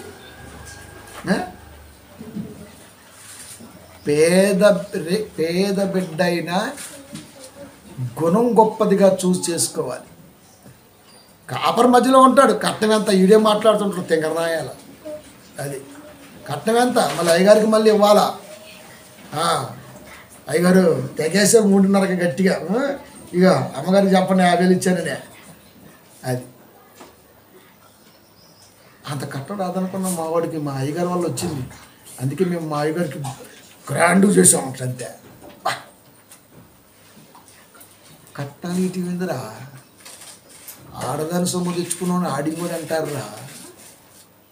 అనిపించట్లే? టీవీలో నేను చెప్పాడు ఒక రోజు, కట్నం తీసుకున్నవాడు వాడు జర్నలిజం భాష కాబట్టి గాడిదన్నాడు. మరి బైబిల్ ఏమంటుంది? మరి ఆడింగ్ కూడా అంటున్నాడు. మనమైతే డైరెక్ట్ చెప్పేస్తాం ఆడింగ్ కూడా. కట్నం అమ్మాయి తెచ్చిందంటే నువ్వు నేను శాతగాను, నువ్వు తెచ్చే తప్పు నాకు దిక్కు లేదు అని చెప్పేస్తాను. అంతే. ఇంకా ఏడే చెప్పి నువ్వు శాత కాదండి. ఇక రేపు పొద్దున పూట అమ్మాయిని బాగా చూసుకొని చెప్పడానికి ఏమి లేదు. ఇంకా అర్థమైపోయింది. ఇక నువ్వు చూసుకోవడమే ఇక జీవితాంతం. అంతే కదా. అంతే. కనుక బుద్ధిహీనుని చేతిలో జ్ఞానము సంపాదించుకుంటకు సొమ్ముండనేలా, వానికి బుద్ధి లేదు కదా. బుద్ధి లేనివాడికి వాక్యం రాదు అని చెప్పాడు దేవుడు. రాదు. సొమ్ముతో వాక్యం నీ వశం అవ్వద్దు అని చెప్పాడు దేవుడు. చెప్పాడు. అంటే ఇన్ని సంవత్సరాలుగా దేవుని మార్గాలను తెలియకుండా ఆపింది ఏదైనా ఉన్నదంటే అది సొమ్మే. ఎప్పటికీ కూడా అనేక సంస్థలు కాపర్లకి చందాలు తినమని చెప్పి, పెళ్లి చేస్తే వచ్చే సొమ్ము కూడా మీకే అని చెప్పి నెల శాలరీలు ఇస్తూ సాత్తున్నారే సంస్థలో, వాళ్ళందరికీ కూడా బుద్ధి లేదు. ఇక పల్లెటూరు సంఘాల్లో జ్ఞానం ఏమంటారు చెప్పండి మీరు? ఏ పల్లెటూరులోనే ఒకటే రాత, ఫస్ట్ 2 గంటలన్నర పాటలే. మళ్ళీ నాకు రాలా, మళ్ళీ ఒక ముగ్గిటి పెట్టింది, మొగబెట్టి పెట్టింది. నాకు ఎందుకు రాదు, లాస్ట్కి వస్తే పాట. ఇప్పుడు ఏం చేస్తావు? పాడితే ఘంటసాలలో దించుతావా? ఎస్పి జానకి దించుతావా? సుశీలం చూపిస్తావా? చిత్రం చూపిస్తావా? ఎవరు చూపిస్తావు నువ్వు? ఒకసారి వచ్చింది రాదు, పాటదేమమ్మా, ఇంటికి పాడుకో, బయట పెట్టుకుని ఉండదన్నాడు. చర్చిలో పాట రాకపోతే డైరెక్టింగ్ అయ్యగారిని అటాక్ చేయడం. ఇంకా చాలా పల్లెటూర్లు అండి, పొద్దుపూట 10ంటికి పెడితే 4 దాకా ఒకటే పాట, తేగ రాగారు, చచ్చిపోద్ది చర్చి. అదే అంటే ఇన్ని సంవత్సరాలుగా ఏమైందంటే జీతగాడి చేతిలో గ్రామ సంఘాలు దహనమైపోయాయి.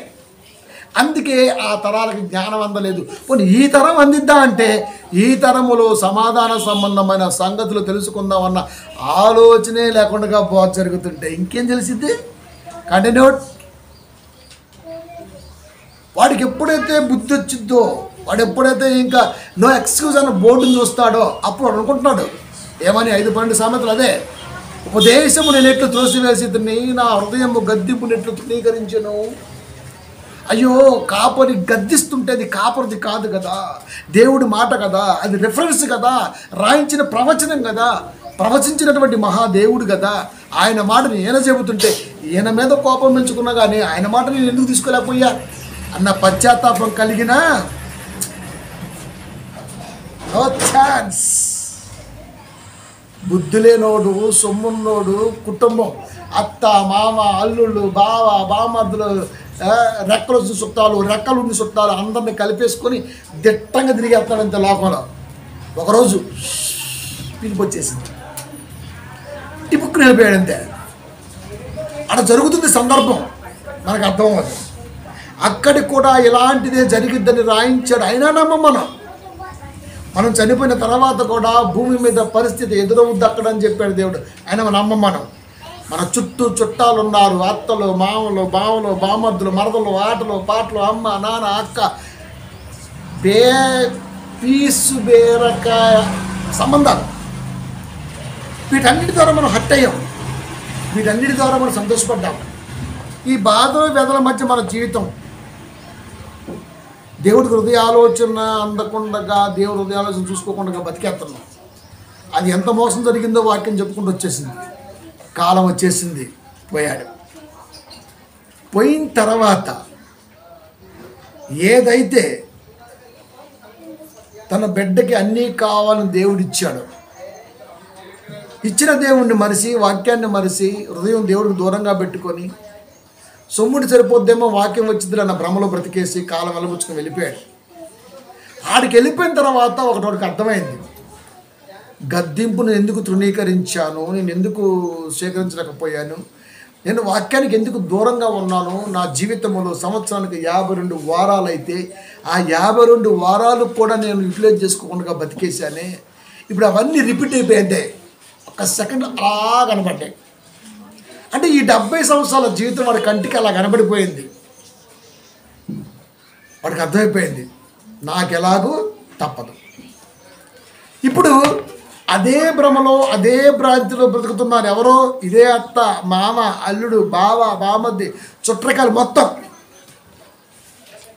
ఇప్పుడు వీళ్ళ గురించి బాధపడుతున్నాడు. ప్రభా, ఏమన్నా ఛాన్స్ ఉందా అని.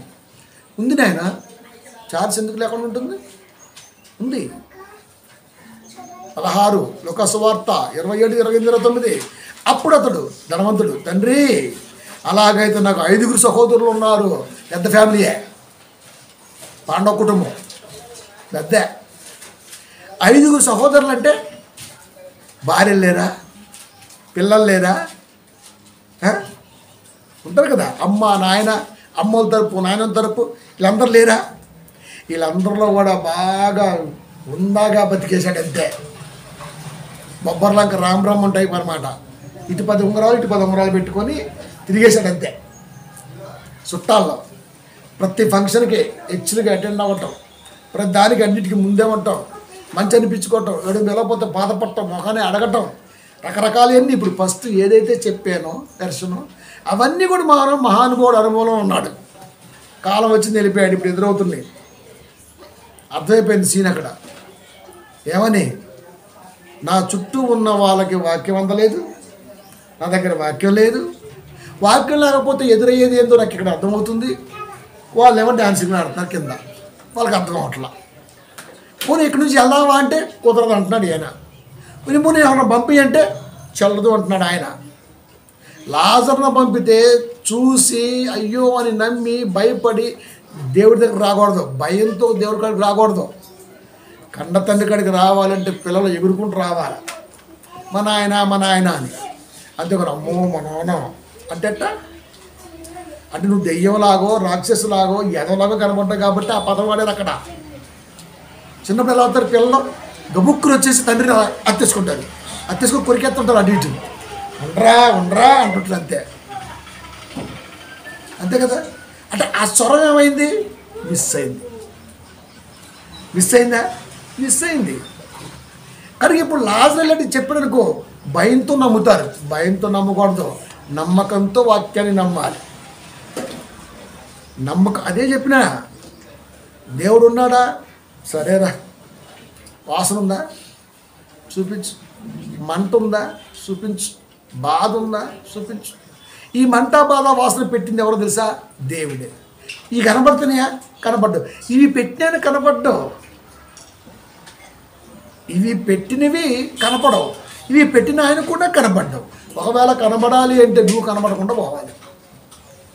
అందుకనే సమాధాన సంబంధమైన సంగతులు తెలుసుకుని ఎడల హేతువడికే ప్రతిదానికి సాత్వికముతో సమాధానము చెప్పండి అంటే ఇలా నోటికి అట్టగాదు అని అర్థం. ఆడు అడుగుతున్న ప్రశ్న ఏంటి, మనకు ఎదురవుతున్న విధానం ఏంటి? అది పులిలాగా వస్తుందా, గుంట నక్కలాగా వస్తుందా, లేకపోతే సాధులాగా వస్తుందా, సాత్వికత వస్తుందా తెలుసుకోవాలని అడుగుతున్నాడా, ఎటకారం అడుగుతున్నాడా అని నువ్వు వెంటనే క్యాచ్ చేయాలి. గాలిలో ఉండగానే చెవులకు రాకముందే క్యాచ్ చేయాలి. చెవుల్లో పడిందనుకో వెంటనే అలర్ట్ అయిపోవాలి అంతే. ఇప్పుడు నువ్వు మైండ్ పేలాలి. ఎట్ట పేలాలి? నువ్వు అట్ట డైనమెట్లాగా పేలాలా? లేకపోతే నువ్వు కూడా సాత్వికంగా చెప్పాలా, నువ్వు కూడా ప్రేమగా చెప్పాలా, నువ్వు కూడా హంబుల్గా చెప్పాలా, నువ్వు కూడా చాలా అన్ని సెకండ్లో వచ్చేయాలి. అది ఆన్సర్ ఇవ్వటం అంటే. అంతేగాని ఇలా గిల్లుకుంటున్నా అది కాదు. ఎంత స్పష్టంగా ఉంది బైబిల్. ఇవేమి నేర్చుకోలేదు, చర్చికి రాలేదు, మొత్తంగా 52 వారాలు కూడా మిస్ చేసుకున్నాడు. లోకంలో తిరిగేశాడు. వాడితో మంచోడు వాడు మంచోడు అలా అనిపించుకున్నాడు. కాలం వెళ్ళిపోయాడు అంతే. ఇప్పుడు సినిమా ఎదురైపోయింది. ఇప్పుడు ఏమంటున్నాడు? అప్పుడు అతడు సందర్భం మొత్తం తెలుసు. అప్పుడు అతడు తండ్రి ఎవరిని అంటున్నాడు? అబ్రహాము గారిని తండ్రి అసలు భూమి ఉన్నాగా అన్నాడా? విశ్వాసకు తండ్రిని ఆయన చెబితే అన్నాడంతే. ఇప్పుడు తండ్రి అలాగైతే నాకు 5 సహోదరులు ఉన్నారు, బిగ్ ఫ్యామిలీ. వారును ఈ వేదనకరమైన స్థలమునకు రాకుండా వారికి సాక్ష్యం ఇచ్చుటకై నా తండ్రి ఇంటికి వారిని పంపవలను. లాజర్ని పంపు. లాజర్ ఇక్కడే ఉండు. లాజర్ అందరికీ తెలుసు, మా దగ్గర ఏరుకుందన్నాడు గువ్వ. నమ్మేస్తారయ్యా? అబ్బో బాగానే కోరుకున్న కోరిక గట్టిదే. అప్పుడు అంటాడు అబ్రహం గారు, వారి యొద్ద మోషేయు ప్రవక్తలు ఉన్నారు, వారి మాటలు వినవలెను. సంఘములో కాపురున్నాడు, వాక్యోపదేశం చేసేవాడు, ఆయన చెప్తున్నాడు. ఆయన మాట విన్న ఫస్ట్ వెళ్ళి నీ ముఖానికి లాజర్ అవసరం లేదు, ఆల్రెడీ ఇంకా బతికే ఉన్నాడు భూమి మీద. ఆయన చెప్పిన మాట వినండి. కాపరి మాట విను. జీతగాడి కాపరి కాదు, మళ్ళా అది ఒకడు ఉంటాడు, ఆడు మాటలు. మోషే ఏలి అంటే అర్థం ఏంటి? మోషే ఎవరు? నాయకుడు. ఏలియా అంటే 450 మంది ఒక పక్కున్న తణుకు వెనుక లేకుండా రెక్లెస్గా, రే నిద్రపోయిన వీవుడు లేకుండా ఏమని చెప్పాడే అలాంటి నాయకుడు ఉన్నాడు. ఎంతటి నాయకుడినైనా సరే వంచగల సమర్థుడు ఉన్నాడు. అంటే ఒక కాపరిలో ఈ లక్షణాలు ఉండాలా. ఎవరినైనా వంచగలగాల, ఎంత దూరం నడిపించగలగాల. నాయకుడు అంటే మోషే, దేనికి తలదించిన వాడు ఏలియా. వీళ్ళిద్దరిని ఎందుకు చెప్పాడు? అక్కడ మనుషులు చెప్పట్లేదు. నీ సంఘములో కాపరి ఇలాంటి వాడా, నడిపించే నాయకుడా, ఆహా నడిపిస్తాడు నా దేవుడు. అవునా? దేవుడు నడిపిస్తాడా? మరి కాపరి ఏం చేస్తాడు? ముల్లిగా రట్టి ఎడతాడా శిష్యుని? ఎవరు నడిపించేది? కాపరి కదా, కాపరిలో ఉన్న దేవుడు కదా. నువ్వు డైరెక్ట్గా దేవుడి కాడికి ఎందుకు వెళ్ళావు? కాపరికి ఏది? నడిపించేవాడు కాపరి. కాపరి నడిపించే బాధ్యత దేవుడు పెట్టాడు. సెకండరీ కదా. క్రైస్ట్ గో టు దేవుడే డైరెక్ట్. నడిపిస్తాడు నా దేవుడు యాడికి? ఎక్కడికి? ప్రియమైన దేవుని పిల్లారా, అంటే డైరెక్ట్గా దేవుడి పేరు చెప్పగానే మనం కారిపోతామన్న ఒక ఆలోచన అదే కదా. అందుకు అబ్రాము వారి మధ్య మోషేయు ప్రవక్తలను ఉన్నారు, వారి మాటలు వినవలని చెప్పగా. వాళ్ళ మాటలు విను, నీ దానికి గతి పట్టదు. నువ్వు ఎలా బతికావు? చుట్టూ చుట్టాలను వేసుకొని మామూలుగా లేదు మరి నీ ఉందాతనం, అంతే కదా. ఆడేదంటే బాధ, ఆడి వెళ్ళకపోతే బాధ. మనం కూడా అంతే, ఇప్పుడు కూడా అంతే. క్రైస్తవులు మీరు చూడండి, పొరపాటున ఏదైనా మీటింగ్ జరిగినప్పుడు అమ్మ ఇక్కడికి వచ్చి కూర్చో అని అయ్యగారు అనకపోతే చూసినా అయ్యగారు స్టేజ్ మీద కావాలన్నాను గోళ ఏనే ఎప్పుడు దిగుదామా అని చూస్తుంటాడు. మళ్ళీ నువ్వెందుకు? నేను మా ఊరు వెళ్ళినా, పోయినా కాకుండా అంతకుముందు నన్ను పిలిచారు, అరుణ్ కుమార్ గారు మీరు రావాలంటే. మరి ఎట్టా ఉండూరు కదా, కొంచెం ఉంటుంది అన్న జనంలో లాస్ట్లో కూర్చున్నా, పెద్దగా బోనస్ స్టేజ్ మీదకి. నేనా అన్న ఏది మా ఇదే సంథింగ్ ఏదో ఇలాంటి డేస్ సంథింగ్ ఏదో మీటింగ్ అటు వెళ్ళినప్పుడు వెళ్ళాను అనమాట. 3 సార్లు పిలుస్తున్నాడు, ఇదే ఆగనట్టు అని చెప్పేసి పోయినప్పుడు ఆ స్టేజ్ మీద ఎవరు లేరు. కాపురం ఉన్నాడు, మా అన్నయ్య గారు అబ్బాయి దర్శన సుందరం ఉన్నాడు, వాళ్ళిద్దరు కాపురం ఉన్నాడు. నేనేమో లాస్ట్లో కూర్చున్నా. నన్ను ఎక్కడో చూశాడు, నువ్వు రావాలి స్టేజ్ మీద, అయ్యగారు రావాలంటే నేను బోట్ల అందరూ పోండే గారు అన్నారు. ఇంక సార్లు అని చెప్పేసి ఉండూరులో మళ్ళీ సార్లు అని చెప్పేసి కొంచెం అన్ఈజీగానే స్టేజ్ ఎక్కుతున్నాను. ఇంకా ఈ లోపల ఏముంది, నా పాతకాల ఫ్రెండ్స్ అంతా వచ్చేసారు. కత్తిపేకరా గాడు, సో వాడు వీడు గురుమూర్తి గాడని వాడని మొత్తం స్టేజ్ ఎక్కేస్తారు. ఇంకా అంటే అర్థం ఏంటి? బాత్రూంలో తిరిగాడు కదా వీడు ఎక్కితే ఇప్పుడు మేము ఎక్కొద్దా అని. నేను వెంటనే కొంచెం అట్లా ముందు వచ్చేసి దిగేసిన. ఇంకోళ్ళు దిగట్లే, ఇంకా అతుకుపోయారు ఇంకా. అంటే స్టేజ్ పెచ్చ ఉండటం మంచిదే, కానీ దేవుళ్ళో ఉండు. నువ్వే దేవుడు ఎక్కిస్తారు స్టేజీ. అది నువ్వు దేవుళ్ళో ఉండు, నీకు ఖచ్చితంగా వస్తుంది. నాన్నరా పలానా 1000 మందిలో పేరు వస్తుంది. నువ్వు రా, కొంచెం ప్రార్థన చేద్దు కనరా, కొంచెం పాట పాడదు కనరా. మనం ముందు ముందే మా అయ్యగారి పిల్లల, మా అయ్యగారి సిటీలా, మా అయ్యగారి మా ఆయన పేరు ఎంతలా. అంటే ఇప్పుడు ఎందుకు వచ్చాం మనం? కనపరుచుకుందామని, కనపడాలని. దేవుడు బయటికి తీస్తాడు. అదే చెప్తున్నాడు. కనుక వారి యొద్ద మోషే ప్రవక్తలు ఉన్నారు, వారి మాటలు వినవలని చెప్పగా ఏం వింటాడు? ఎందుకు? ఉపదేశమును నెట్లు త్రోసివేసితిని, నా హృదయము గద్దెపు నెట్లు తృణీకరించెను. దేవుడి మాటలని గ్రహించలేని వాడు సంఘములో విశ్వాసిగా ఎలా ఉండగలడు? సొమ్ముంటే జ్ఞానం ఇస్తాడా ఏంటి దేవుడు? వాడికి బుద్ధిమాన్యం కాడు కదా, వాడి దగ్గర డబ్బు ఉంటే జ్ఞానం ఎలా ఇస్తాను నేను? ఆడంతే. వారి మాటలు వింటాడా? కాబట్టి నేను జీవితంలో ఎవరి మాట వినాలో దేవుడు చెప్పాడు. ఎవరు వినాలి? ఎవరి మాట వినాలి? కాపరి ఏం చెబుతున్నాడో నువ్వు గ్రహించాలి. అంతేగాని సత్యాన్ని మింగివేసే చొరబాటుదారులు విశ్వాసుల రూపంలో ఉన్న, కాపరి రూపంలో ఉన్న వాడికి కిలోమీటర్ దూరంలో ఉండాలి. అన్నయ్య బాగున్నాయా,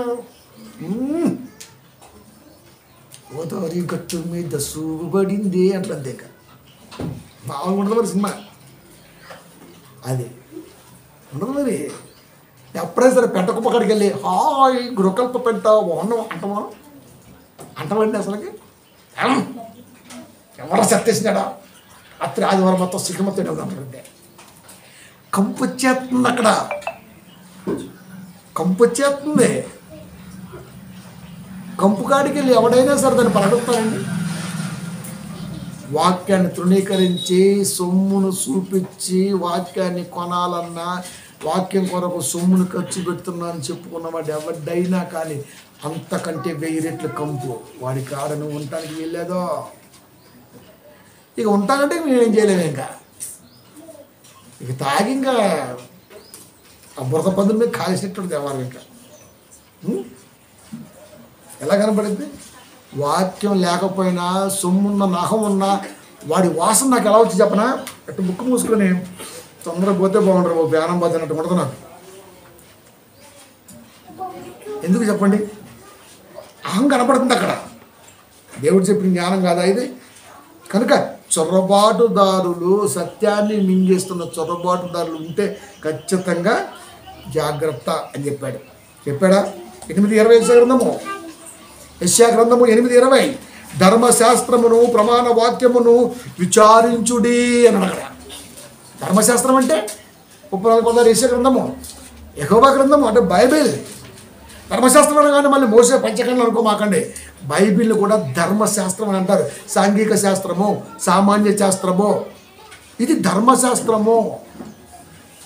మనం ఒక ఎస్పెషల్గా మాట్లాడుతున్నప్పుడు ధర్మశాస్త్రాన్ని రాసింది ఎవరయ్యా అంటే ఇగో మనకి మోసే గారు అని చెప్తాం. అంటే 5 కాండాలు. 5 కాండాల బైబిల్ కాదు, బైబిల్ అంతా ధర్మమే. ఇది నీతిగల శాస్త్రము కాబట్టి ధర్మశాస్త్రం అన్నా కూడా మరి ఒక యాంగిల్లో బైబిలే. అది పంచకాండాలకే ఆగిపోకూడదు. ధర్మశాస్త్రాన్ని మాట్లాడుతుంటే రైట్ బైబిలే. ఎందుకు? యెషయా గారు మాట్లాడుతున్నారు. మోసే గారు రాసింది పంచకాండాల ధర్మశాస్త్రం అయితే యెషయా గారు మాట్లాడుతున్నారు. మరి యెషయా గారు రాసింది ఏంటి? ధర్మశాస్త్రం కాదా? కాబట్టి వాక్యాన్ని చాలా స్పష్టంగా అర్థం చేసుకోవాలి. ఆ టైంలో ఏం మాట్లాడుతున్నాడని. కాబట్టి ఇక్కడ మాట్లాడుతున్నాడు ధర్మశాస్త్రమును అంటే అర్థం ఏంటి? అప్పటి వరకు ప్రవక్తలు రాసిన మాటలు కూడా విత్ మోసే గారి కాండాలతో సహా ధర్మశాస్త్రమును ప్రమాణవాక్యమును అంటే ప్రమాణం అంటే నమ్మదగినది, నమ్మటానికి అనుకూలమైనది. పెళ్లి ప్రమాణము అంటే అర్థం ఏంటి? ప్రమాణం చేస్తున్నా, నేను నమ్ముతున్నా ఐ బిలీవ్డ్ అంటే అంతే. ప్రమాణం చేయమ్మా. భగవద్గీత మీద ప్రమాణం చేసి నిజమే చెప్తున్నా ఎక్కడ ఉంటుంది? కోర్టులో. ఎందుకు? ఇది దైవ సందేశం. ఇక్కడ మాట ఇక్కడ చెప్పు. బయలు ఒట్టేసి నిజమే చెబుతున్నా ఎక్కడ చెప్పు. సరే ఒట్టి ఏదైతే తర్వాత సంగతి కానీ ఆ పదం చూడండి. చెబుతున్నాడు ధర్మశాస్త్రమును ప్రమాణ వాక్యమును విచారించుడి అంటే జాగ్రత్తగా చూడండి. ఈ వాక్య ప్రకారము వారు బోధించని ఎడల వారికి అరుణోదయము కలగదు. బాలకృష్ణ డైలాగు, నా వైపే చూడు, ఒకవైపే చూడు, మరోవైపు చూడకు. నెక్స్ట్ బర్త్డే సంవత్సరం రా బాబు, నువ్వు చాలా టూ లేట్. దేవుడు ఏమంటున్నాడు? అరుణోదయము కలగదు అంటే రేపు ఎర్లీ మార్నింగ్ నీ బ్రతుకు ఉండద్దు, తీసేస్తా. అరుణోదయం అంటే అర్థం ఏంటి? అలా పొడుస్తుంటుంది, పొద్దున్నే వస్తుంటుంది.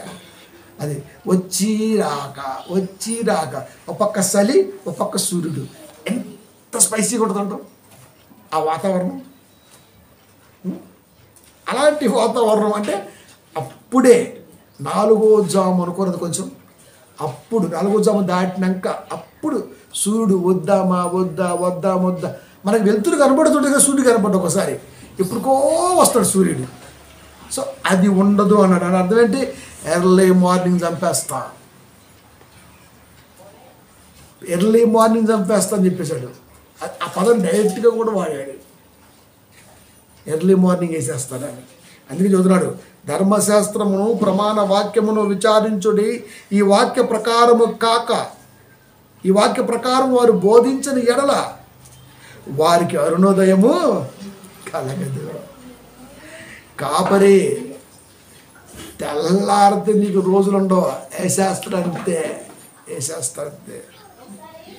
వేసేస్తా అంతే.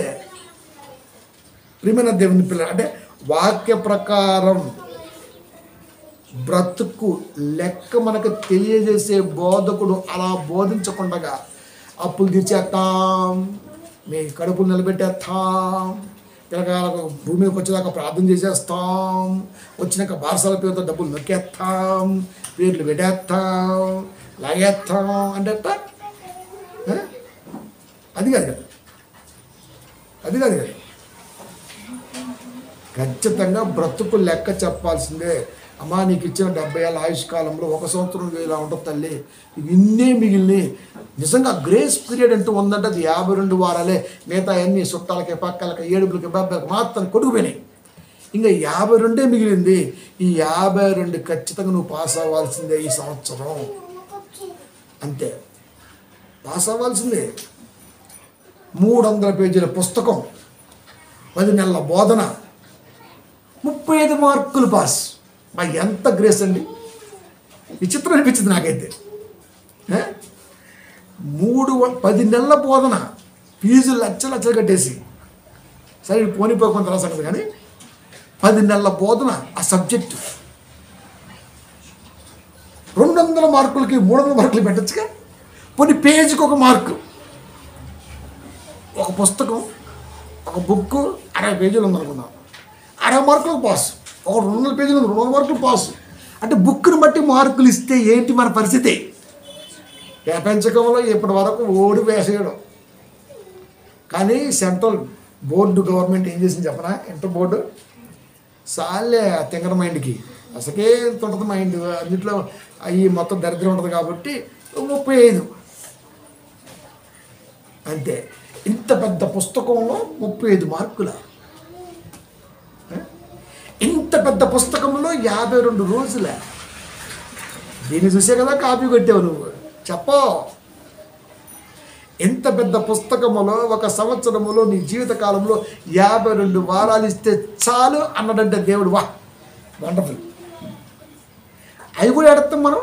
దాంట్లో కూడా కోత, కరెంటు కోత, కరెంటు తీసేస్తాడు ఈ ప్రభుత్వం, చిచి అట్లంటే. ఆయన కూడా అదే అంటున్నాడు, మరి.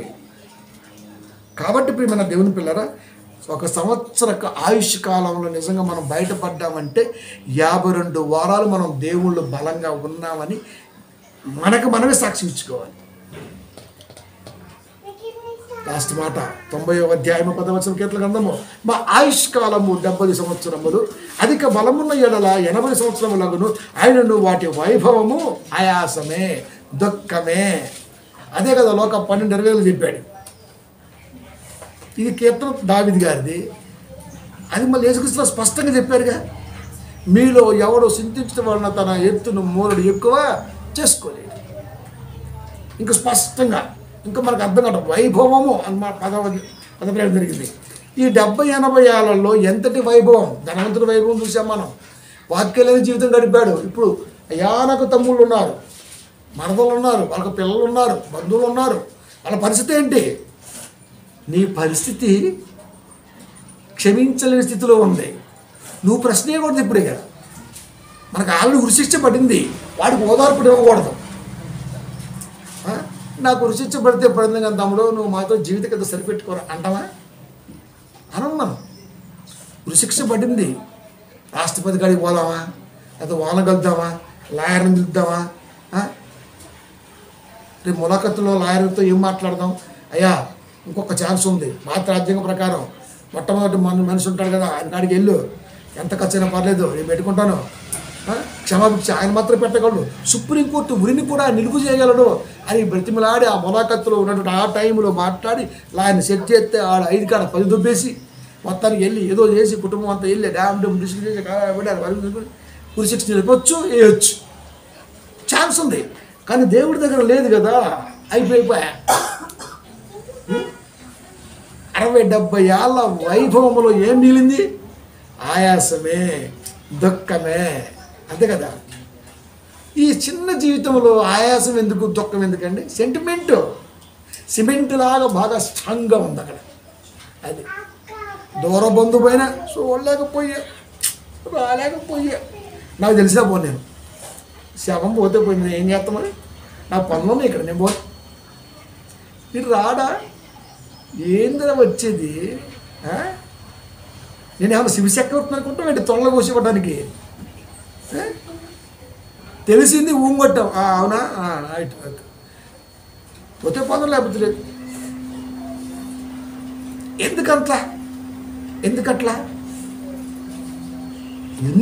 అంటే నా చుట్టూ ఉన్న వాళ్ళకి, బంధువర్గానికైనా ఆత్మీయులకైనా ఎవరికైనా ఈ 70 ఏళ్ళ ఆయుష్ కాలంలో నన్ను ఉంచాడంటే నేను వేదనకరమైన ఆయాసకరమైన జీవితాన్ని గడపకుండా జాగ్రత్తతో, కొంచెం కష్టమైన రఫ్ అనిపించిన జాగ్రత్తతో వాళ్ళకి వాక్యాన్ని అందించే స్థితిని నేను కోల్పోవడానికి ఇష్టపడట్లేదు. అది ఇప్పుడు ఏం చేయాలి?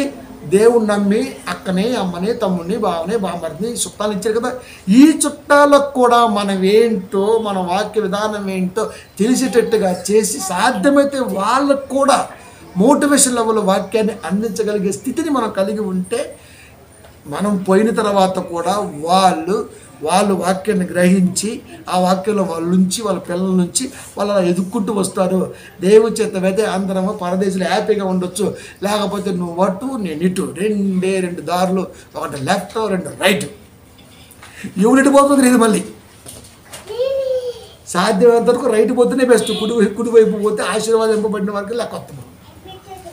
కాబట్టి మన చుట్టూ ఉన్న వారిని ఏం చేయాలి? ఫంక్షన్ బాబైనా పర్లా, పెద్దగా అలిగేది ఏం లే, మొత్తం ఒక మిగిలింది. కానీ ఖచ్చితంగా 52 వారాల్లో మనం విన్నది ఒక ముక్కైనా ఎక్కడైనా చెవులకు చూపించాలి.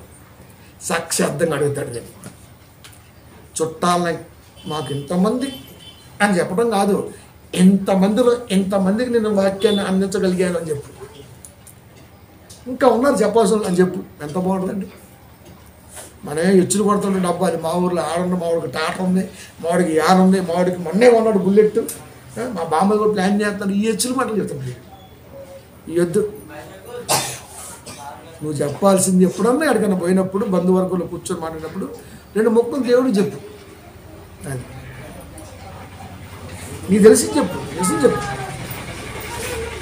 అంటే నీ బంధువర్గాన్ని కూడా హ్యాపీగా దేవుని మాటలతో నువ్వు నిలపగలిగితే, నిన్ను నమ్మి ఇంతమంది ఇచ్చిన దేవుడికి ఆనందము. అందరూ వింటారంటే ఎందుకంటారండి? వినేవాళ్ళు ఉంటారు కదా, ఉంటారు. పోనీ సాక్షార్థంగా కూడా పనిచేస్తుంది. అది పిల్లల రూల్ కూడా లేదు. మళ్ళీ మనకు ఒక చాయిస్ ఉంది. పలానా చోటకి వెళ్ళి పలానా ఫంక్షన్లో పలానా చోట మావాడు 4 మాటలు చెప్పాడు, సాక్షార్థం. నమ్మాడా నమ్మలేదా దేవుడు చూసుకుంటాడు, సంబంధమే లేదు. కనుక చుట్టాలని ప్రేమించడం అంటే వాక్యాలు అందించడమే తప్ప ఏంది ఎగేసుకొని పాఠం కాదు. అది ఎచ్చులు మాత్రమే. మరి అది పీస్ పేదగా చుట్టానికి మనం ఎందుకు పోతాం? వాళ్ళకి ఎప్పుడు మన ఇంటికి రానాడు. మనం పేదరికంలో ఉన్నాం, మన ఇంట్లో మట్టితో ఉంది, అయినా మన ఇంటికి ఎవడు రాడు. మనం కష్టపడ్డాం, దేవుని కృప బలంగా ఉంది, దేవుడి యొక్క ఆలోచన గొప్పగా ఇచ్చాడు. ఇప్పుడు ఒక రేంజ్లో మెయింటైన్ చేస్తున్నాం, పాలిష్ రాళ్ళు వేసుకున్నాం, ఇప్పుడు అందరూ వస్తారంతే. పాలిష్ బాగుంది, యాడిది రాజస్థాన్, ఉదయగిరి, బర్బులు అట్లంతే. మరి అప్పుడు రాలేదు మట్టిళ్ళు, మరి ఇప్పుడు వచ్చారు మట్టి అంటినీళ్ళు. అప్పుడు ఒకటనుకోవాలా, నువ్వు నాకు గిట్టని వాడివి, మొట్టని వాడివి, తుమ్ జావ్ అని అంతే. పేదరికములో కూడా మనతో ప్రేమను పంచినోడే మనకి నిజమైన ప్రేమికుడు. స్థితిని చూసి, స్టేటస్ని చూసి వచ్చేవాడు ఎప్పుడు నిజమైన వాడు కాదు. ఎంత గొప్పదండి బైబిల్, ఎంత గొప్ప చెప్పండి. కాబట్టి ప్రియమైన దేవుని ఇంత జ్ఞానం బైబిల్లో ఉంది. ఈ జ్ఞానం మొత్తం మాయ. కాబట్టి దేవుడు చెబుతుంది ఏంటంటే, గుండె గోల తీర్చేదెలా అంటే ఈ మనసు పడే వేదనను తీర్చగలిగేది వాక్యమే. అది ఇప్పుడు చెప్పిన ఈ చుట్టాలు మొత్తం బాధ పెట్టినా, ఇబ్బంది పెట్టినా, ఆయాస పెట్టినా, ప్రేమను పంచినా, మరి ఏదైనా ఇవి ఎప్పుడు ఉండే. బాధ, ఆయాసం, ఇబ్బంది, ఇరుకు ఇవన్నీ ఉండే. కానీ నువ్వు వాళ్ళ మధ్య ఉన్నంత కాలం షార్ట్ లైఫ్ వాక్యాన్ని ఖచ్చితంగా ఒక ముక్కే చెవులు చాలు, అంతే. ఒక ముక్కి చాలు. అప్పుడు ఈ ధనవంతుల్లాగా ఫీల్ అవ్వాల్సిన అవసరం లేదు. నేను పోయినా నా పిల్లల దేవుళ్ళు బలంగా ఉంటారు, హ్యాపీ. ఎందుకంటే ఐ హ్యావ్ ఎనీ సెంటిమెంట్స్. నేను భూమి మీద ఇలాగే బతికాను, నా పిల్లలకి అదే నేర్పాను, వాళ్ళు అదే మార్గంలో ఉంటారు. కాబట్టి నా ఫ్యామిలీ సేఫ్. అయ్యో నేను పోతే ఎట్ట బతికేస్తారు అంటే అర్థం ఏంటి? నువ్వేం నేర్పిస్తావలా. అది మరణం కూడా ఒక భరోసాగా ఉండాలి, వాక్యం కూడా ఒక ధైర్యంగా ఉండాలి. ఎందుకంటే వీఆర్ రియల్ క్రిస్టియన్స్. దేనికి లొంగనివాడు, తగ్గనివాడు, బలహీనపడనివాడు క్రైస్తవుడు. యావడి గుండెని వాడే బలహీనపరుచుకుంటున్నాడు ఈ రోజున. అందుకే చెప్పాడు దేవుడు, నాయనా మీ గుండె గోల తీరదు, మీ బాధ తీరేదే కాదు, చచ్చినంత వరకు మీతో ఉంటుంది అది. కనుక ఈ బాధల గురించి వాళ్ళ గురించి మర్చిపోండి. మీరు చేయాల్సిందల్లా చిన్న లైఫ్లో మీరు ఒక సెకండ్ కూడా వ్యర్థం కాకుండా దేవుళ్ళు నిలబడగలిగి, సాధ్యమైతే ఈ చుట్టూ పిలుచుకున్న ఈ బంధువర్గానికి కూడా నా మాటలు అందించగలిగితే అది జాలరా మీకు అని. అంతే. తీరేది ఎలా అంటే ఇలాగే. కాబట్టి హృదయ వేదన కానీ, పరిభాషలో గోల కానీ, మరొకటి కానీ, నిజంగా దేవుడు వీడు తీరుస్తాడు అనే నమ్మకం మన మీద కలిగి ఉండాలి. దీని మీద వీడని తిరుతాడు, ఈ బక్క పీసుగాడు ఈ బండ ఎత్తాడంటే ఏమంటుందండి? బక్కోడు వచ్చి నేను బండ ఎత్తుతా అంటే మనకి ఏమనిపించింది? ఫోన్ ఉత్తిపోతాడు, ఈ బండ ఎత్తుతాడంట మనకు అనిపించింది. అంతేగాని వినాయకుడు జరిగిద్ది ఎత్తెత్తాడు అంటవా? కొంచెం దిట్టంగా ఉండి చేతులకి టవల కట్టుకొని మంచి వాటం బట్టి ట్రై చేసేలా కనబడితే కష్టమని లేపుతాడు ఇది బండని అనుకుంటాం మనం. జుట్టు తీయని వేసుకొని, అరకిలో మాంసం ఒంటి మీద వేసుకొని 150 కిలోల బండ ఎత్తా అని తొడగొడుతుంటే ఆ తొడ ఎటుందో తెలియక గాలికి చెయ్యి అడ్డుపోయి ఇటుపోతే అది మనం నమ్ముతామండి? అది నమ్ముతావా?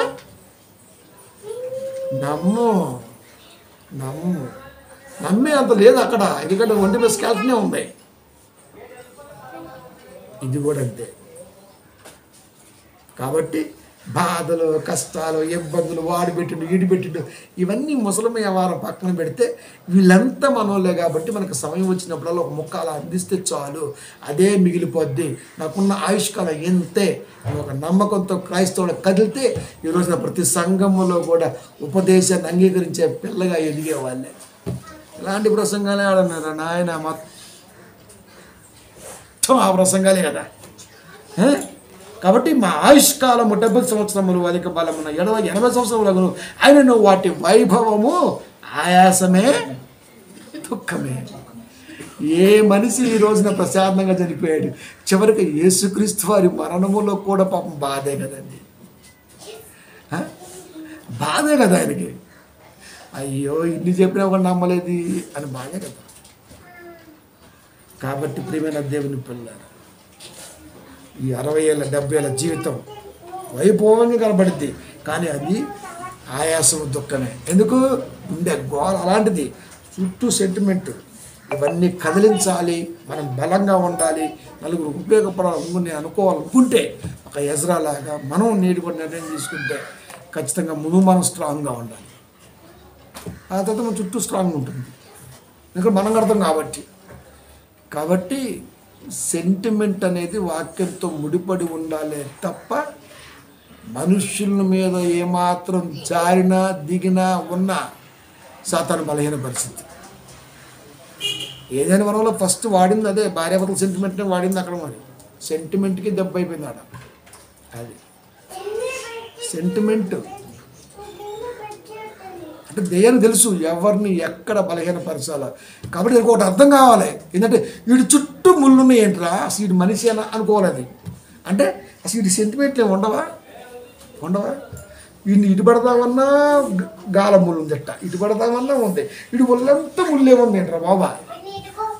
అది మన ఒళ్ళంతా ముళ్ళుంటేనే క్రీస్తుకు పెట్టిన ముళ్ళ కిరీటం యొక్క గత మనకు అర్థమైంది.